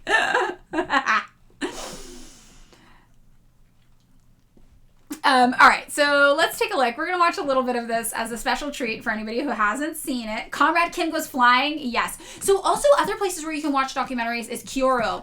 So Kyoto is a tour company that operates there, but they also make movies there. They make films and documentaries. One of my favorites that they make is actually about the American soldiers who defected to North Korea during the Korean War. Super, super interesting.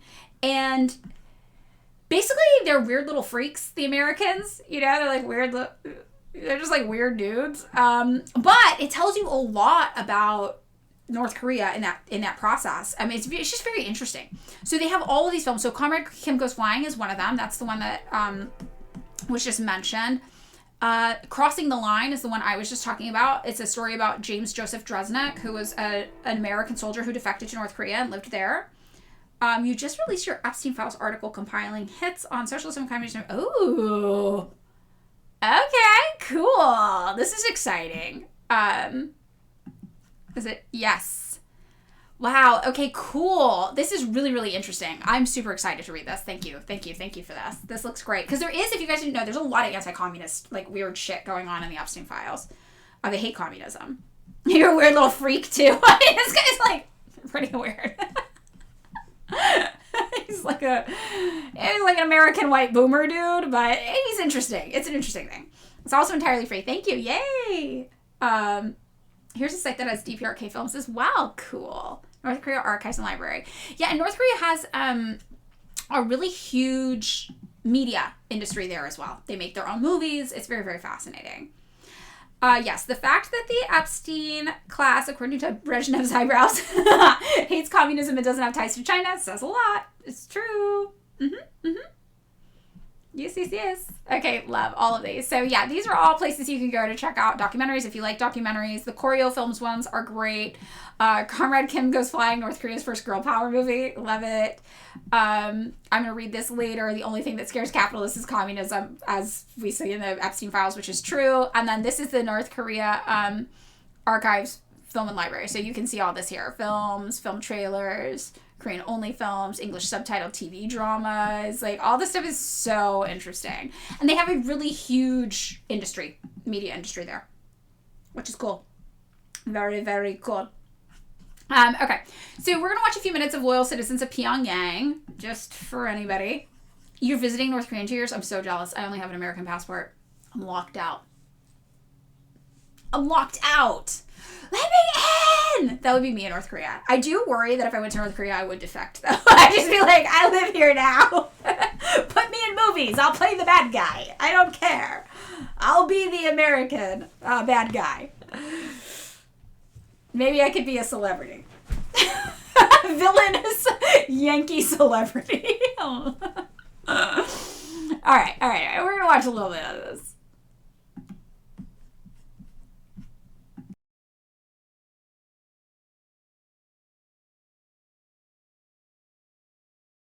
New provocation from North Korea. When I saw the president of South Korea hugging Kim Jong-un, I asked myself, would he do the same with Hitler? North Korea. The nation where its leader is compared to a modern-day Hitler.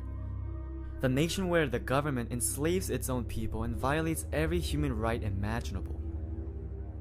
There's not a single other nation in the world that is accused of so many atrocities against humanity as North Korea. But these accusations are not actually based off video or photo evidence. They come from only one source: North Korean defector testimonies.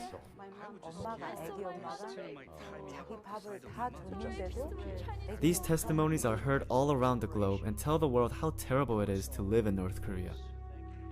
And their shocking stories not only shape public opinion, but make way for actual policies that punish North Korea. But questioning anything defectors say seems unreasonable, because these are actual people from North Korea. Who else would we listen to if not them? Why would they lie? Because behind the scenes of all defector testimonies that demonize North Korea is a world of lies that is very well hidden. So I traveled to South Korea to see a glimpse of the world behind defectors we don't see in the media. I first talked to attorney Chang Kyung-uk, who has extensive experience dealing with South Korean intelligence and North Korean defectors. 저는 이제 민변에 2000년도에 가입한 이후로 시국 사건이라 해서 국가보안법이라든가 집시법 위반, 뭐 여러 가지 이 집회 시위 과정에서 발생하는 또 법률들이 많이 있습니다. For anybody who doesn't know, the National Security Act is the law in South Korea that makes it illegal to say positive things about the North. So that's relevant. To understand South Korean politics, we must first understand the National Security Act. The National Security Act was first enacted in 1948 under the Lee regime to legalize the oppression and killing of anyone who spoke out against the American occupation or the right-wing government it propped up. This law enabled the South Korean government to arrest anyone and everyone who spoke out against the government under the charge of being a communist. Today, this same law is used to suppress any truthful dialogues about North Korea and to red bait anyone or any organizations that are pro-reunification.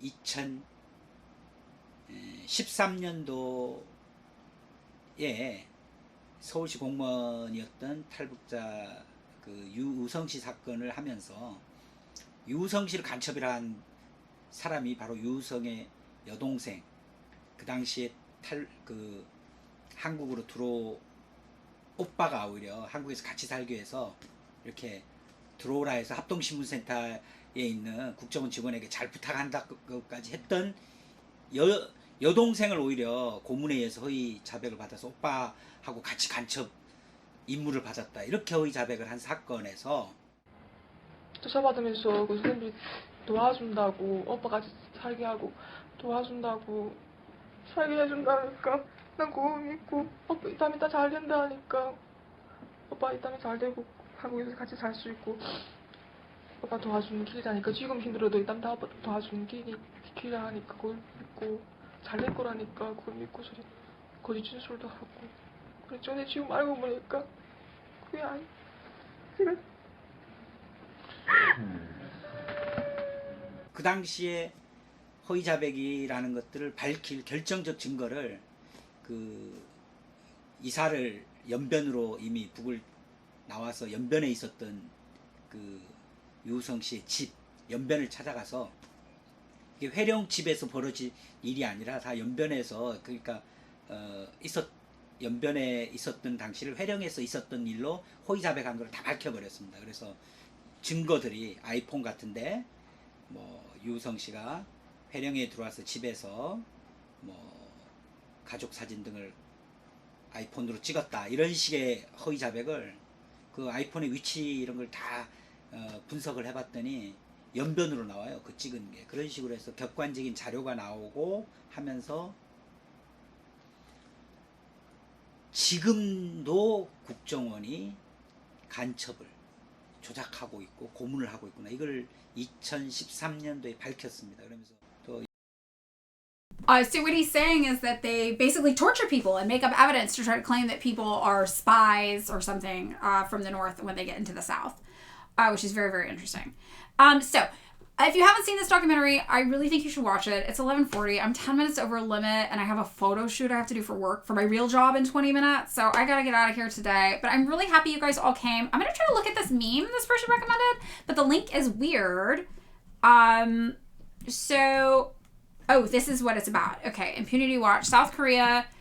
So basically, any info you get about North Korea from South Korea, you need to immediately be like, this is sus. You can't do this, right? So yeah, South Korean indicted over Twitter posts. All these stories. It's very, very interesting. I'm going to see if this meme will work really fast, this link. Yeah, it's the same one. It's the same link. Okay, yeah, it worked. So a lot to learn here, everybody. Yeah, let's read Larry again. We'll keep the North Korea vibes going over on to Larry. Oh, I'm so sad I have to work a real job. That's okay though. We love labor.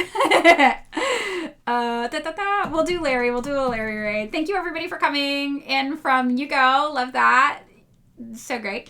I'm going to take someone else's pictures. I'm taking 2 other people's pictures for my work. Okay. We're raiding Larry. No, I did it wrong. Fuck. I did it backwards. Hold on. Let me do it better. There we go, everybody. Bye, everybody. I'll be here tomorrow for Theory Thursday. Don't forget, Theory Thursday. Bring your thinking hats. It'll be better than last week. We won't do capital. Okay, bye.